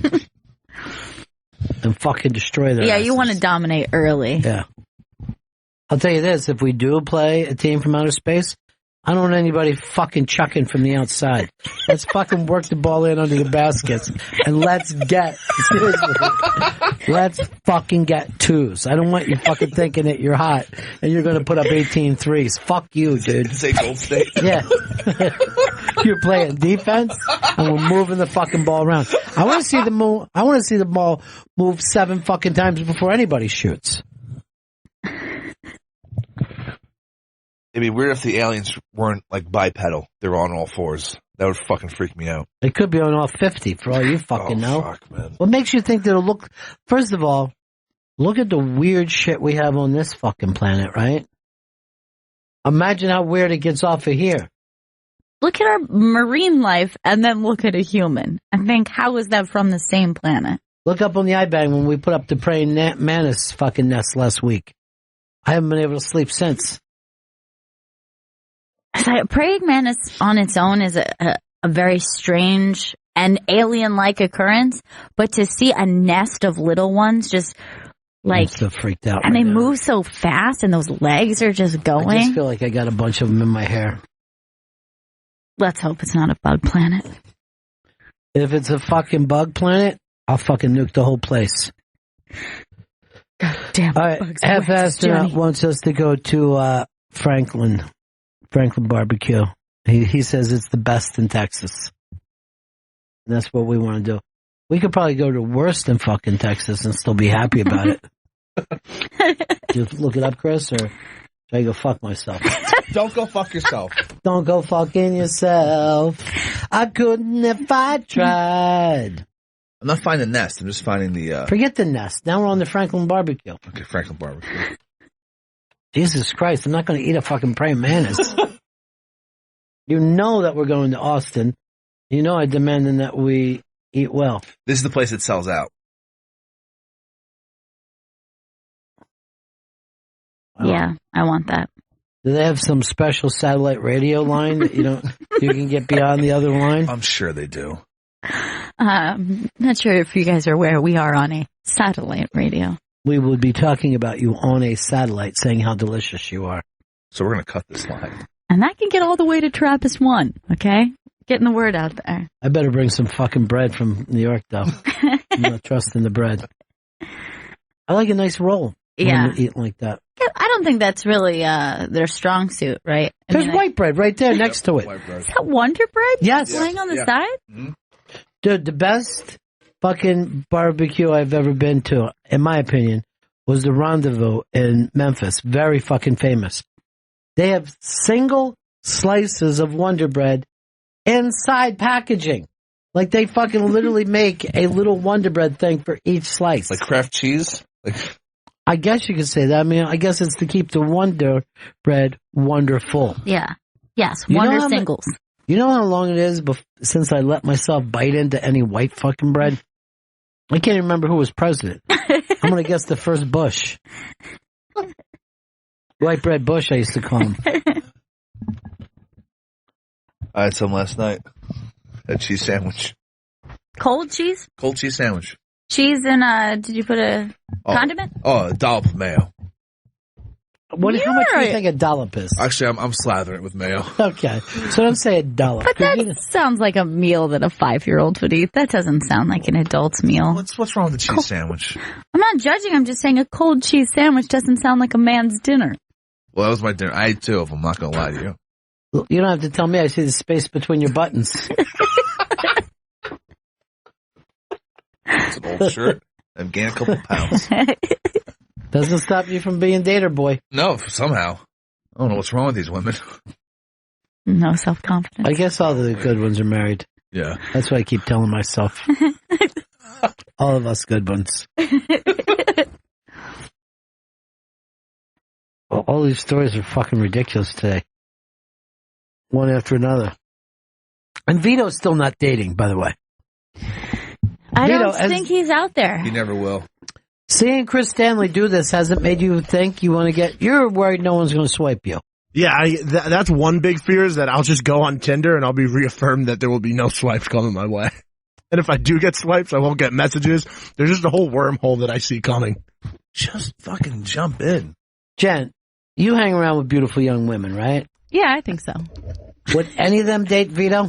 I think so. Be honest. No, I really do if think you I guys have. saw Vito, like you're out on one of your pub crawl nights, right? And you guys look out the limo and see Vito, you start making jokes? I don't think so.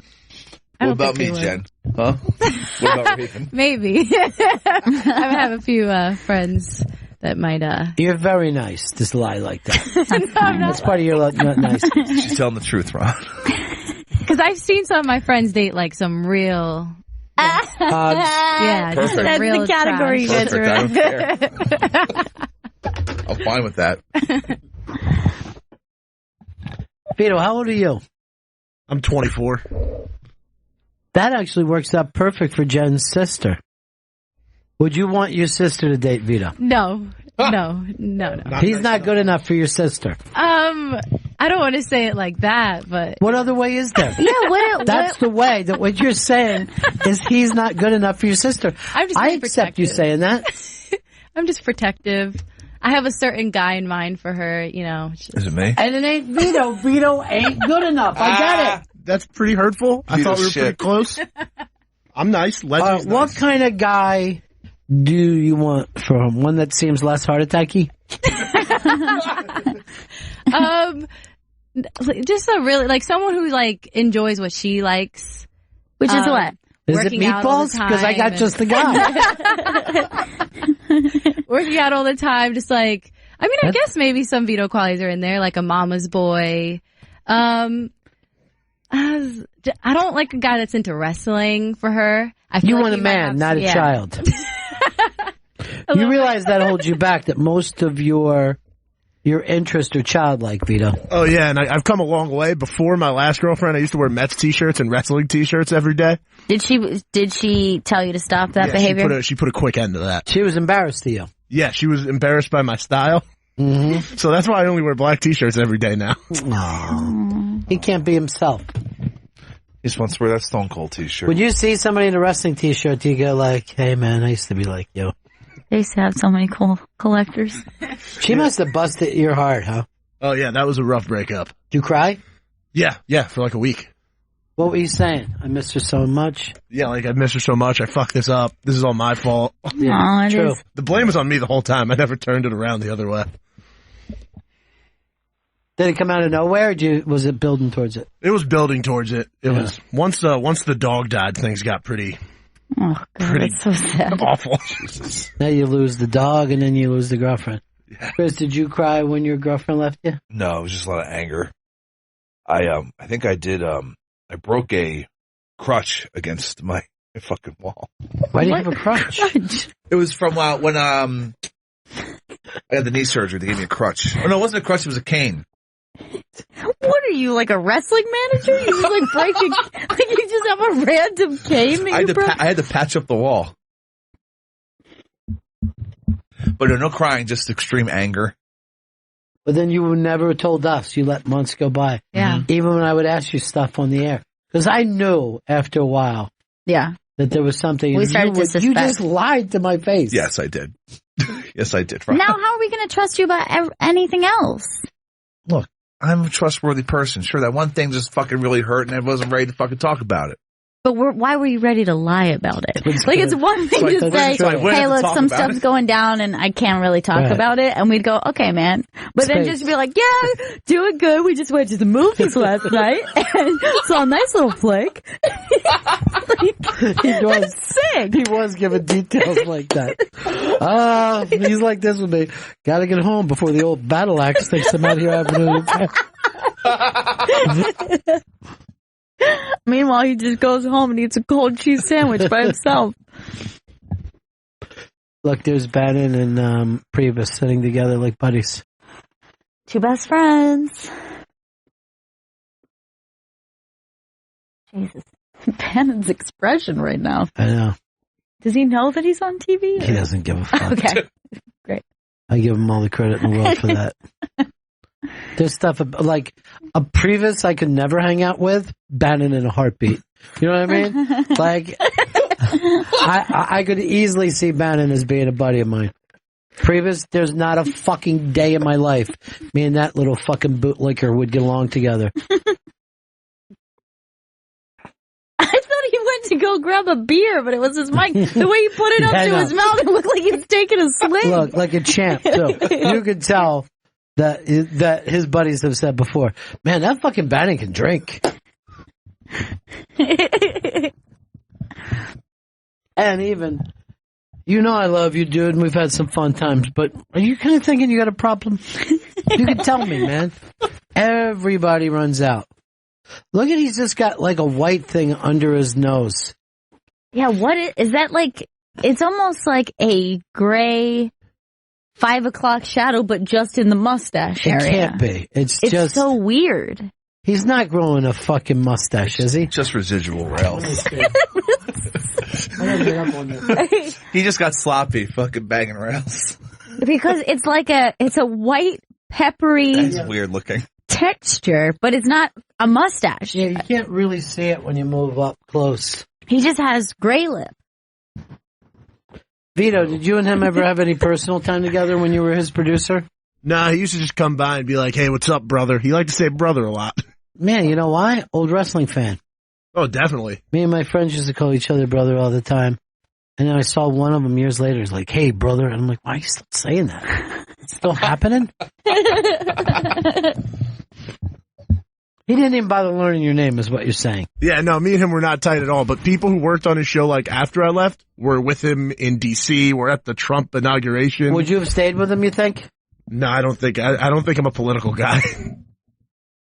He only just roots for candidates. Yeah, I don't think that would have went over with him if he was like, hey, did you get out and vote today? And I was like, no. But could you see, like, if we were watching on TV and we saw Bannon and fucking Vito was behind him carrying his fucking bag and shit. Like rolling a suitcase behind Bannon. Let's see, I got butterscotch in here if you need it. I got cough drops. Sweating profusely. Yeah.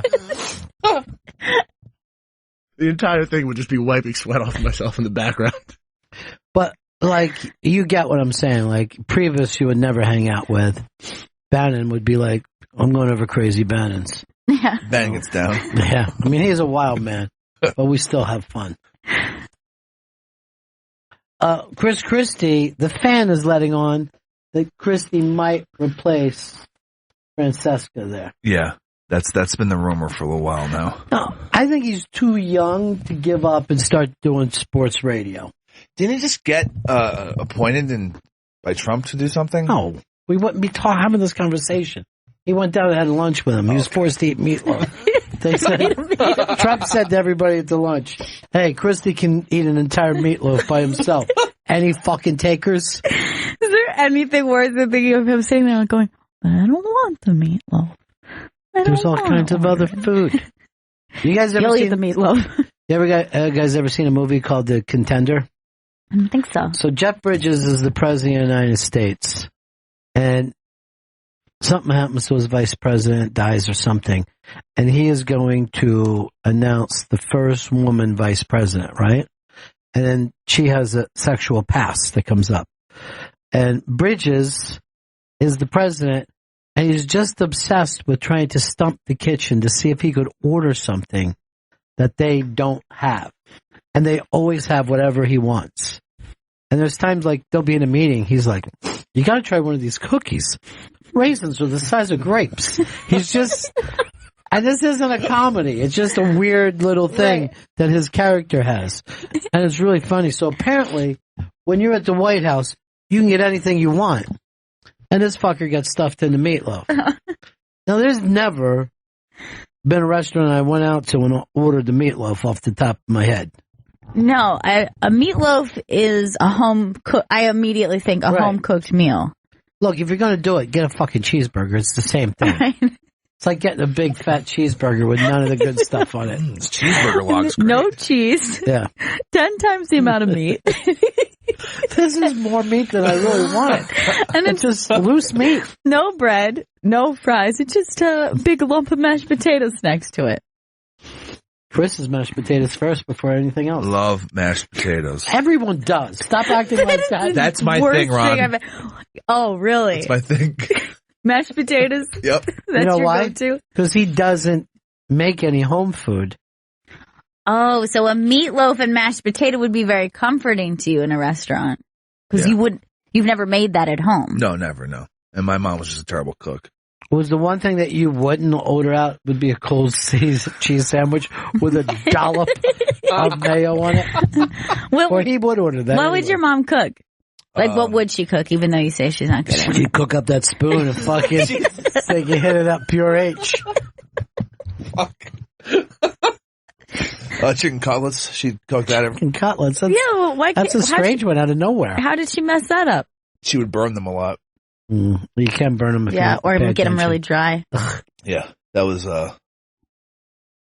she would, She was a little Italian in to make chicken cutlets. Yeah. Because that's, that's not made outside of the Italians. No. It's a nice summer thing to have. Closest you get is a schnitzel. Like yes, a pounded you're right. out schnitzel, but that's much thinner. I agree. And I actually like the cutlet better. I like the cutlet with a nice salad. It's a nice summery thing to have. It is. Truly is. She pair it with a nice salad, Chris? No, never. That never came up. He still never had a salad. He's only heard about it. This is weird. Just cutlets and cutlets alone. Nothing but burnt dry cutlets in the Stanley household. Occasional omelet, which was also overcooked. It's just rough when your mom's cooking. I mean, it wasn't good, man. It was fucking bad. She's a nice lady, but... I heard she was nice to animals. Yeah, she certainly loved animals. Who is she, St. Francis? Johnny around yet? Oh, he just signed in. Won't we break? We'll be back. Heartbreak Johnny will be here hanging out with us. Bennington Show. Welcome back to Bennington. Fired him. Chris is like, we're back, and I see that he has a huge fucking mouthful of food. So I just give him the point. Hard Rock Johnny came with us. Did you give Johnny a sandwich? Jen, you should come here and get your sandwich. Or get Connor. He brought food for you, and he brought a veggie burger. Thank you so much. Veggie stuff. Well, you dropped off the poster for me, so. Look, Chris, you're the executive producer, right? Yes. What executive producer would eat before his staff? A bad one. Don't you want to make sure your team gets fed? Yes. You know, food. If I never mentioned it, would it come up in the next hour? Possibly not. No, it wouldn't. Connor, come over, pick up all the food. Everyone's got to eat. I don't like when people don't say everyone is eating. At least Chris doesn't have nuts. food all over his face right now. Thank you. Just a little barbecue sauce, that's all. How many rags you got in front of you? You need more food, Chris? A number. No, I housed them. You housed? Yeah. What am I grabbing here? That's a veggie burger there. Veggie burgers for Jen right there. Yeah. Veggie burger right Yeah. This is for Jen? Yep. Yep. You can grab whatever you want there, bro. Take everything. Take it all. Take everything. Everybody here has been fed. And there's dessert. Chris, more than most. Yeah, don't take the fucking desserts. What'd you get for dessert? Oreo cheesecake. Okay, do it for you. Oreo cheesecake, Gail. It's delicious. I just had it. It's got Oreo and cheesecake. I'm in. Johnny, what's been happening at the Hard Rock? I haven't been over in a while. I want to stop by. You know, unless we're doing like a great Thanksgiving show, nothing happens there. It's weird. You just say that, but every time I go in that place, it's packed and I can't even find you. It's actually been an oddly slow time of year in New York City. It's Has it? Yeah. It's the Trump thing. I don't know. I don't really think it's that. I don't know what it is, to be honest. I think, you could never predict the way that and it sounds weird, the calendar falls, because spring breaks are always different dependent on when Easter falls. And so it's starting to pick up now, but it's a little later than normal. It's 63 degrees today in February. It feels really weird. It is a little, and tomorrow's supposed to get to 70? Is that all you wore? You didn't even put a coat on? I put a coat on. I wore this jacket to work. Well, in fucking February. Yeah, it's crazy out there. It's freaked out. A time of the year that we're normally going, I don't think we can go, I can go on. I can't do any more cold. I can't do any more gray. We've had like multiple ridiculously nice days. I'm really hoping that we'll have a terrible blizzard that cripples us for a week and a half. We have like one big snowstorm, right? That's been it. Yeah. And that was a one-day storm. Yeah. Yeah. Kind of like a good snow. Jen thinks she's back in Florida. I You do. liking that veggie sandwich? I haven't eaten the veggie sandwich yet, but it looks really good. Okay, good. The fries What are you are doing, like chewing amazing. gum? Oh, you're having some fries. The fries. I look over here chewing away. She's like, I'm not eating nothing. I love fries so much. Jenny, we just sold another show to Volume. This one is called Perfect Song. Ooh. It's a game that Gail and I have been playing for years. You know what, Chris, sometime we got to throw on that 15-minute pilot that we did. Who did we do that with? With Greg Stone and Anthony DeVito. It's really funny. It's so funny. And we're going through and I don't want to give anything away, but I think wrestling theme song comes up. Yeah. But we're going through and saying, what is the perfect song for this scenario? So here's how the game, and this is like a family game that we've always played on road trips. You go, what is the perfect, let's say, prom song? And everybody comes up with it. But you could also say, what's the perfect Van Halen song? And that's a tougher one to do. Because a lot of times it has to do with when you got introduced to Van Halen, Sure, everyone's going to have their own perspective on those. No, where are you on Van Halen? You're a Van Halen guy, right? I'm an original first album, David Lee Roth. Ponytail Dave. Yeah, absolutely. I mean, I don't discount the Sammy Hagar stuff, but I definitely think the Diamond Dave stuff early on, first and second album. Sammy Hagar actually, and to this day, still has a great rock and roll voice. Mm-hmm. But that isn't everything that you want. I mean, just because somebody is a better voice or is a better player doesn't mean that they're better for the band. Like, Keith Richards is probably nowhere near anybody's top guitar player, but he's the best Rolling Stones guitar player they could ever have. He's perfect for them. Right. If you said, oh, good news, we've traded Keith for fucking, and you name the next person, right? John Mayer. No, you're not going to have as good as the Rolling Stones.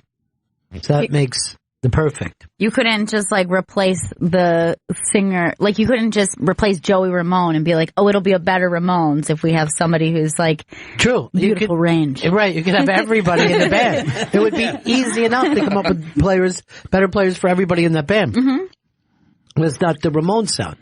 All right, for you, Gail, perfect Van Halen song. It's difficult because I am a Ponytail Dave fan, and so it's a bit on the surface, but watching Jump as a kid was just my obsession. I was just in love with him. I was head over heels for him. Who wasn't really? That's gonna be my perfect. They're kind of at their most confident right here. They're not, when you see them before this, they're almost like a hard rock punk band. You know what I mean? Yeah. But after this, you can see they're guys, we're all rock stars. We can chill a little bit. No, me as a kid watching this was just he's everything that's great about men and women. I love him. Well, it is the most California rock look that you can have as a lead singer. Your aunt used to have a Michael Anthony fucking poster, and we used to bust both. We were out of all you have moved. You're definitely the head of the Michael Anthony. Out of all the people in the band. Chris, what's your perfect Van Halen song? Panama? It's a good one, man. And again, right before the band broke up, Jump and Panama were right at that thing of oh, these guys will be able to do whatever they want forever. And an awesome video with his swinging around, like flying around. Like, look at that. I mean, come on. You can see why it's tough to deal with Dave, though, just seeing him in this. All right, Vito, what about for you? Well, Van Halen was actually the first concert I ever went to. And my song... Who was the singer then? It was David Lee Roth. It was their big reunion tour back in like 2006 at the Garden with Wolfgang playing with them. Are you sure that was 2006? It seems like more like it was a 2009. No, it was like 2006. They did their first like part of the tour. And like the first time I heard Ice Cream Man live, I fell in love with it. So that, a cover song, is your perfect. Like, I didn't even know till right now it was a cover song. I loved, like, when I heard that live and, like, the rock part, like, the heavy part kicked in, I was just hooked to it. It's because you like ice cream. Good. It's still not bad. But it's not a Van Halen. No. Sounds. No. I'm a big fan of, what's the one with the clarinet? Big Bad Bill. That's what who were we calling that the other day? Someone we were saying is Settle Down.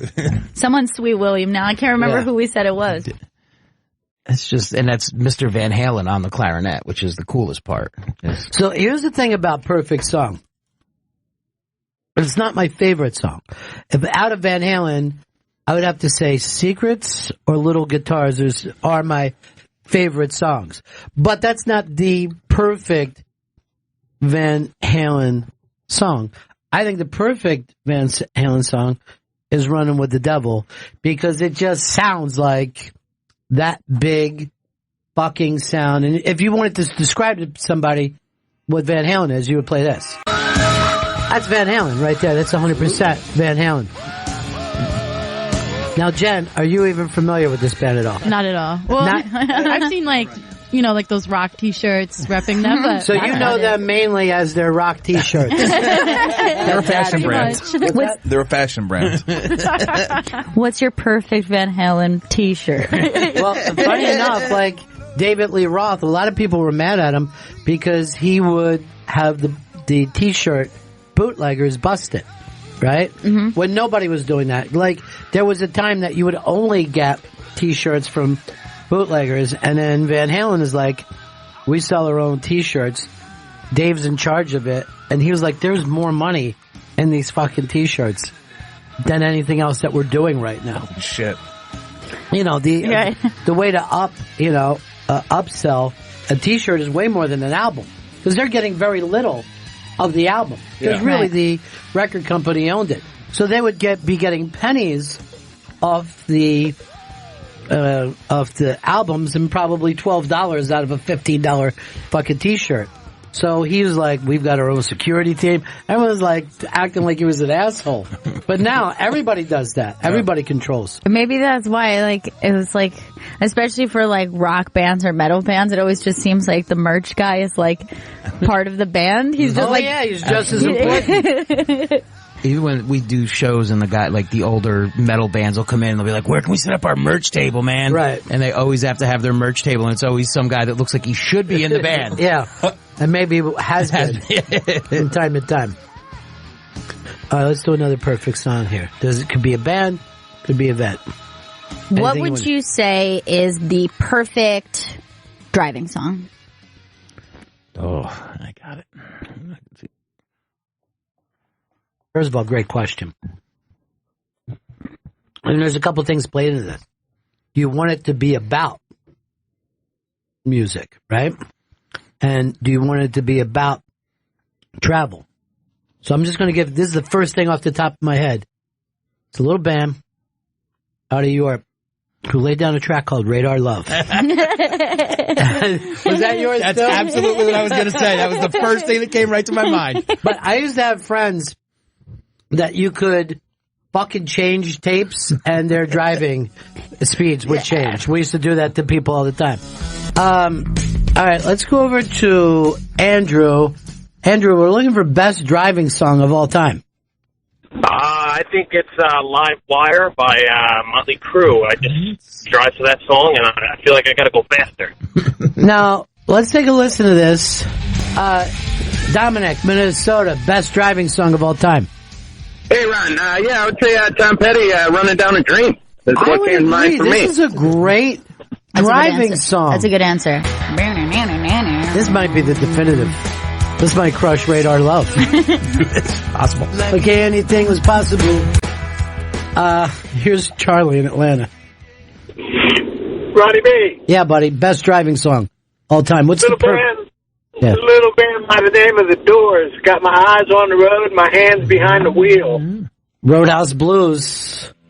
This is a tough one. These trying to do everything and is doing nothing. It's a tough one to beat, though. That might be the perfect driving song. I know it might seem on the nose, but I think it's perfect. I think a lot of times the perfect song is directly on the nose. You know what I mean? If someone says to me, perfect summer song, and it has summer in it, I'm probably going to bring up Hot Fun in the Summertime. Here's Laura in Virginia. Hi. Hey. Hair of the Dog by Nazareth. Well, first of all, Nazareth gets a lot of love in this world. There's no doubt for a band that isn't overly anyone's favorite band. But listen to this song. This seems like a band that went on 3 o'clock at any, weekend rock festival. All right, let's jump into this. Matt in Ohio. How you doing, buddy? Good. How about Black Betty from Ram Jam? That is the perfect jet ski song. It might be the perfect song for anything, though. It's like one of my favorite songs of all time. The idea of this song is insanity. She had a child and the damn thing went wild. It went wild. Look, Disco Dan just came running down the hall. He jumped in from Stevie Island. Yeah. I took you don't have your mic on. Yeah, I rode a raft here. Dan, I'm sure you're thinking of the best disco driving song of all time. I'm thinking about it. Drawing a bit of a blank. I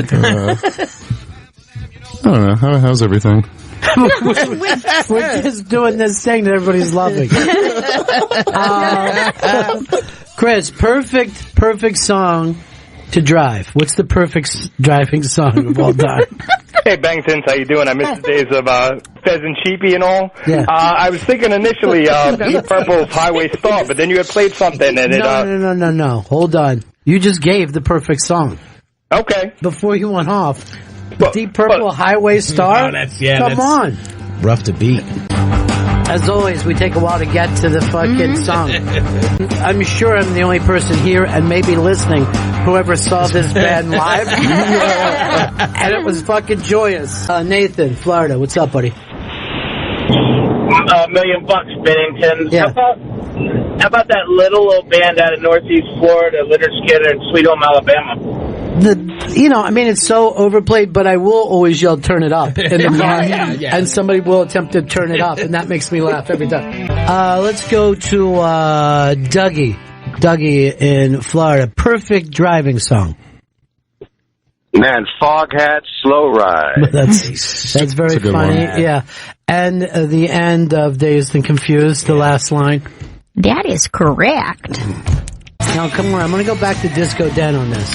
Yeah. You and your friends, your egghead friends, your nerd but literate friends that you're hanging out with. Sure. Passing around a bong in a car. One of those bongs in the car? Yeah. Sure.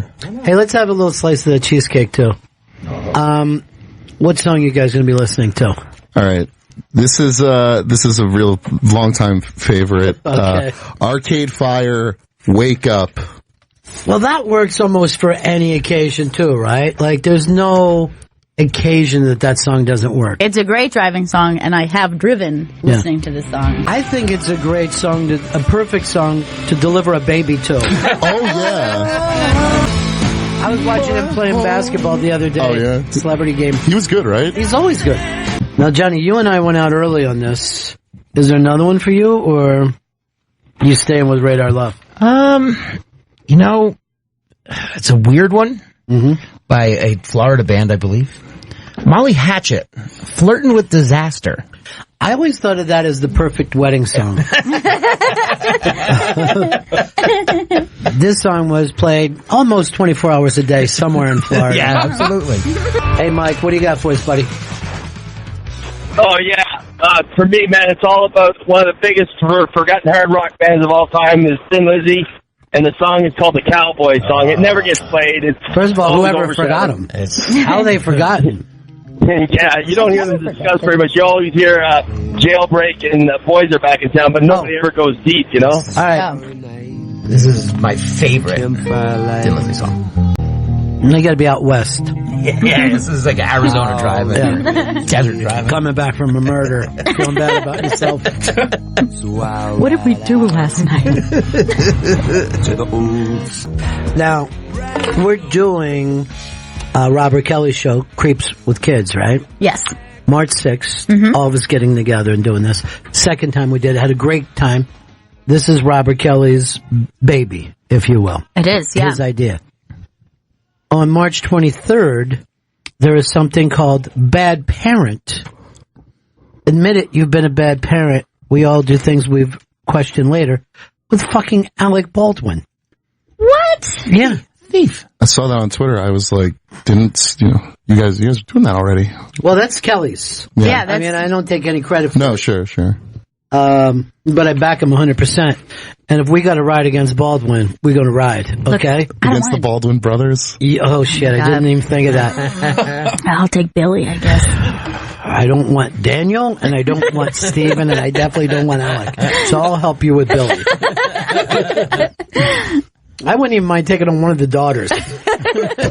You know what? Let's just walk away from this and let them do what they want. Baldwin brothers just walked into town. Said they got a show a lot like yours. You have to let Kelly know that. Did you let him know immediately this go down? I should have tweeted at him. No, I didn't. I didn't want to be the one to break the news. Puss. Where's your boots, Puss? Yeah,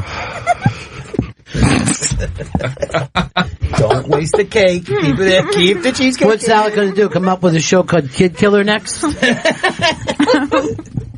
There's interest, Johnny. There's interest. Where's your boots, Puss? Huh? Excuse me? What are you looking for? We got a time limit on this? No, we're good. Really? We can just go on to the end of the show.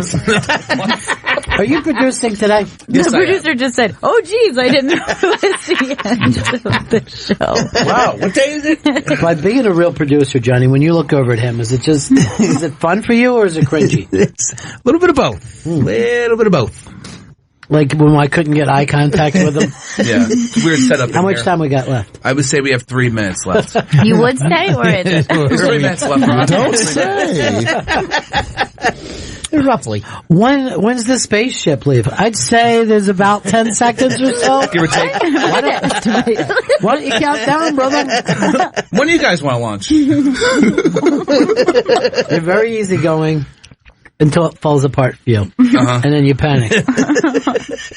And one day he just screamed at me, Opie's coming. That was my lowest day in radio, where he just yelled out, Opie's coming! It's gonna watch it. I go, we have a timeout. Just pay attention to the clock. But you're good at other stuff, right? I would think so. You're good at dating. Yeah, you're doing very well for yourself. Killing it. Impressive. Yeah. He's gotten twice the number since he's added guys. Never occurred to me. Yeah, sure it didn't.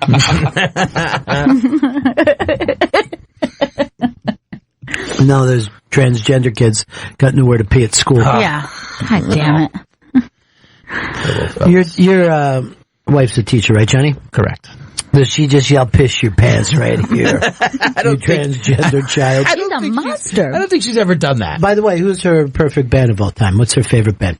Duran Duran, I would say. Really? Yeah, she's a huge Duran Duran fan. I like this. Massive. That's a shocker to me, because I always thought she was more of a hard rocker. No, she was really goth, which is even weirder that she loved Duran Duran, but she also really, really just that's her thing, like, always. I'm trying to think if she had another, like, favorite. Man, if we had time, I'd get what's her perfect Duran Duran song? Ooh. Because I got mine right now. Girls on Film. I fucking drop the mic. I walk away. That song is I feel so good. really good about that. I feel like that's a song that any band could have done, and it would have been great. A lot of them, you're like, well, you have to be Duran Duran to get away with this shit. You know what I mean? You can't be singing about Rio and thinking you're going to get over.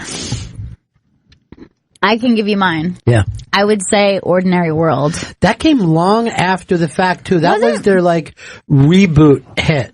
That was their surprise 1995 hit. And it's a fucking great one. I love that song so much. I think that she may say the same. Yeah. I'm That song wait and is see But what that she was says long back, after but- we're at the top of the pops. I didn't realize that. Yeah. Yeah.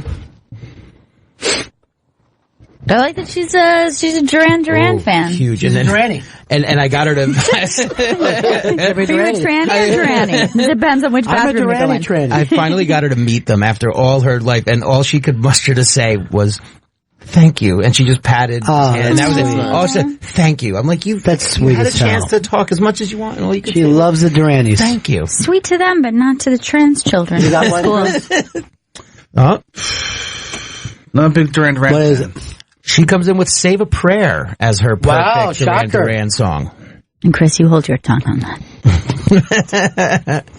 I go View to a Kill only because it was a Bond song. View to a Kill. I'm very happy with mine.